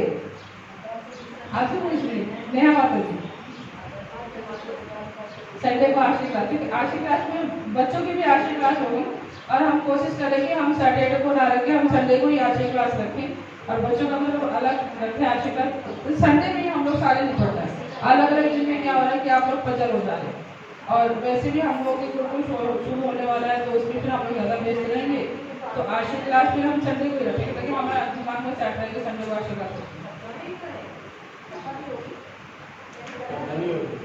कथा में जैसे हमारा आशिक क्लास में होता है ना, जैसे दिव्य ज्ञान पे चर्चा होती है, जैसे हम लोग दिव्य ज्ञान पढ़ते हैं ना क्वेश्चन, अब फिर इस क्वेश्चन पे हम चर्चा करते हैं, और किसी के मन में कोई भाव है तो फिर हम उस पर चर्चा करते हैं, या फिर कहीं हमारे कोई बाधा अवरुद्ध हो रही है या फिर हमें समझ ही नहीं आ रहा, तो हम आशिक क्लास में जुड़ के हम भक्ति में आगे बढ़ते हैं। सबसे पहला कि जब तक हम आशिक क्लास में नहीं जुड़ेंगे हम भक्ति में आगे नहीं बढ़ते। जब तक कि प्रभु जी आशिक क्लास में नहीं जुड़े, कथा सुनते रहे तो ऊपर जाता रहा। जब तक हम आशिक क्लास में जुड़े उसके बाद ये गंभीर बने, और उसके बाद फिर बच्चे भी जब जुड़े तो उसके बाद भी बच्चे गंभीर बने, और वही नतीजा है कि आज हम चारों की दीक्षा हो चुकी है। और इस थर्सडे को यानी कि 20 तारीख को हम लोग की चारों की दीक्षा हुई है, ठीक है। और गुरु महाराज से, जिस गुरु महाराज से हम लोग जा रहे थे उसी गुरु महाराज से, गोपाल कृष्ण गुरु महाराज से, और इस टॉप क्लास से हुई, जो हम चाह रहे थे जिस मंदिर से हो उसी मंदिर से हमारी दीक्षा हुई। तो ये बहुत बड़ा सौभाग्य है कि हमें गोपाल कृष्ण गोस्वामी महाराज का मतलब संग मिला और उनकी कृपा मिली है हमें, और उन्होंने हमें स्वीकारा है और हम पे कृपा की है। तो ये बहुत बड़ा मतलब हम लोगों के लिए कृपा है गुरु महाराज का। कि उन्होंने अपने शरण में हमें लिया, क्योंकि कहते हैं कि प्रभुपाद के बिल्कुल निकट भक्त थे, प्रभुपाद के बिल्कुल टच में है। मतलब जितने होता है ना कि सारे बच्चों में से कोई एक बहुत प्रिय होता है, ऐसे जितने भी सारे शिष्य थे उन शिष्यों में से गोपाल कृष्ण गोस्वामी महाराज प्रभुपाद के बहुत प्रिय थे और उनके मिशन को इन्होंने बहुत अच्छे से स्टेबल किया। और दिल्ली में भी 108 के करीब मंदिर है और 500 या 5,000 के करीब उनके सेंटर खुले हुए अलग अलग जगह पे मंदिर का। और प्रभुपाद ने एक उनको घड़ी दी है, उस टाइम पे घड़ी दी थी प्रभुपाद ने अपनी घड़ी दी थी गुरु महाराज को, गोपाल कृष्ण गोस्वामी महाराज को। वो आज तक वो घड़ी पर गुरु क्या बोलते गोपाल कृष्ण गोस्वामी महाराज पहनते हैं। कई शिष्यों ने आज भी आपने विवेक बंदरा को सुना होगा, कितने बड़े हो चुके हैं वो, ठीक है ना, कितना उन्होंने अभी गुरु महाराज की मेरे ख्याल से 1.5 करोड़ या 2 करोड़ की गाड़ी ली है, क्योंकि गुरु महाराज बहुत बीमार हो गए थे, तो उसके लिए उसमें वॉशरूम वगैरह सब कुछ है उसी गाड़ी के अंदर। तो गुरु महाराज के लिए उन्होंने लिया और घड़ी भी देने का बहुत प्रयास किया, क्योंकि गुरु महाराज ने बोला कि मेरे गुरु महाराज ने ये घड़ी मुझे गिफ्ट की है, तो मैं मरते दम तक इसको नहीं छोड़ूंगा। मुझे महंगी घड़ी का कोई शौक नहीं है, जो मुझे गुरु ने दे दिया मेरे लिए वही सबसे बड़ा गिफ्ट है। तो ये भाव हमारे अंदर में होना चाहिए कि गुरु अगर हमें कुछ भी दे रहा है तो वो हमारे लिए अनमोल है। वो घड़ी बहुत सामान्य है, लेकिन उन्होंने अपने गुरु महाराज के लिए इतना समर्पण दिखाया कि मतलब कोई भी चीज़ हो, अगर हमें गुरु वैष्णव ने दिया तो हमारे लिए अनमोल होता है। क्यों? क्योंकि उसमें कृपा होती है, उनका भाव होता है। तो ये सब चीज़ें हम लोगों को समझना है। तो आशीर्वाद क्लास फिर हम लोग अगली बार फिर हमारी आशीर्वाद क्लास होगी। प्रभु जी वगैरह कोई सजेशन नहीं दे रहे, माताएं को दे रही, माताएं सेवल हो चुकी है आज के क्लास में। प्रभु जी वगैरह अगर कुछ कहना चाहे तो या कुछ राय देना चाहे तो दे सकते हैं।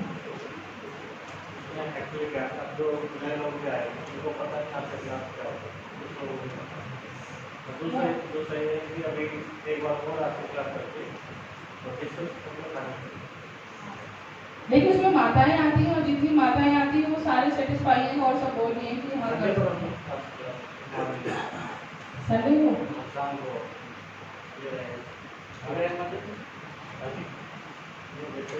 नहीं। प्रभु जी कहना चाह रहे हैं कि हम सुबह आशीर्वाद होते हैं संडे को, जो हमारी जो बुधवार की आशीर्वाद होती है उसको हम संडे को सुबह कर लें और फिर हम ये कथा भी कर लें, कथा शाम मेरी आवाज़ से बोर हो गया होगा तो मैं इसलिए चेंज करने के साथ आप लोगों को थोड़ी राहत मिले मेरी आवाज़ से, तो मैं इससे सोच रही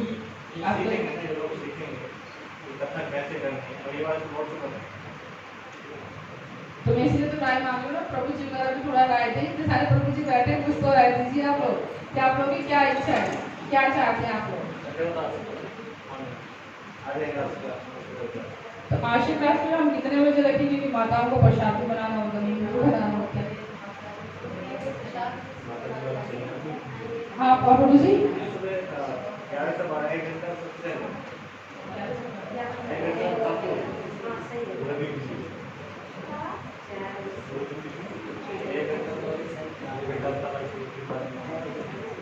एक घंटा हम बोली तो है, लेकिन 2 घंटा लग जाएगा।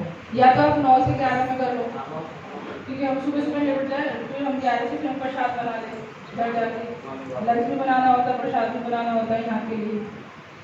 आप लोग बताइए 9 बजे तक हम थोड़ा सा अपना नाश्ता वास्ता कर लेंगे हल्का फुल्का, फिर हम क्लास करके फिर हम घर जाकर अपने लंच की तैयारी कर सकते हैं। तो हम ये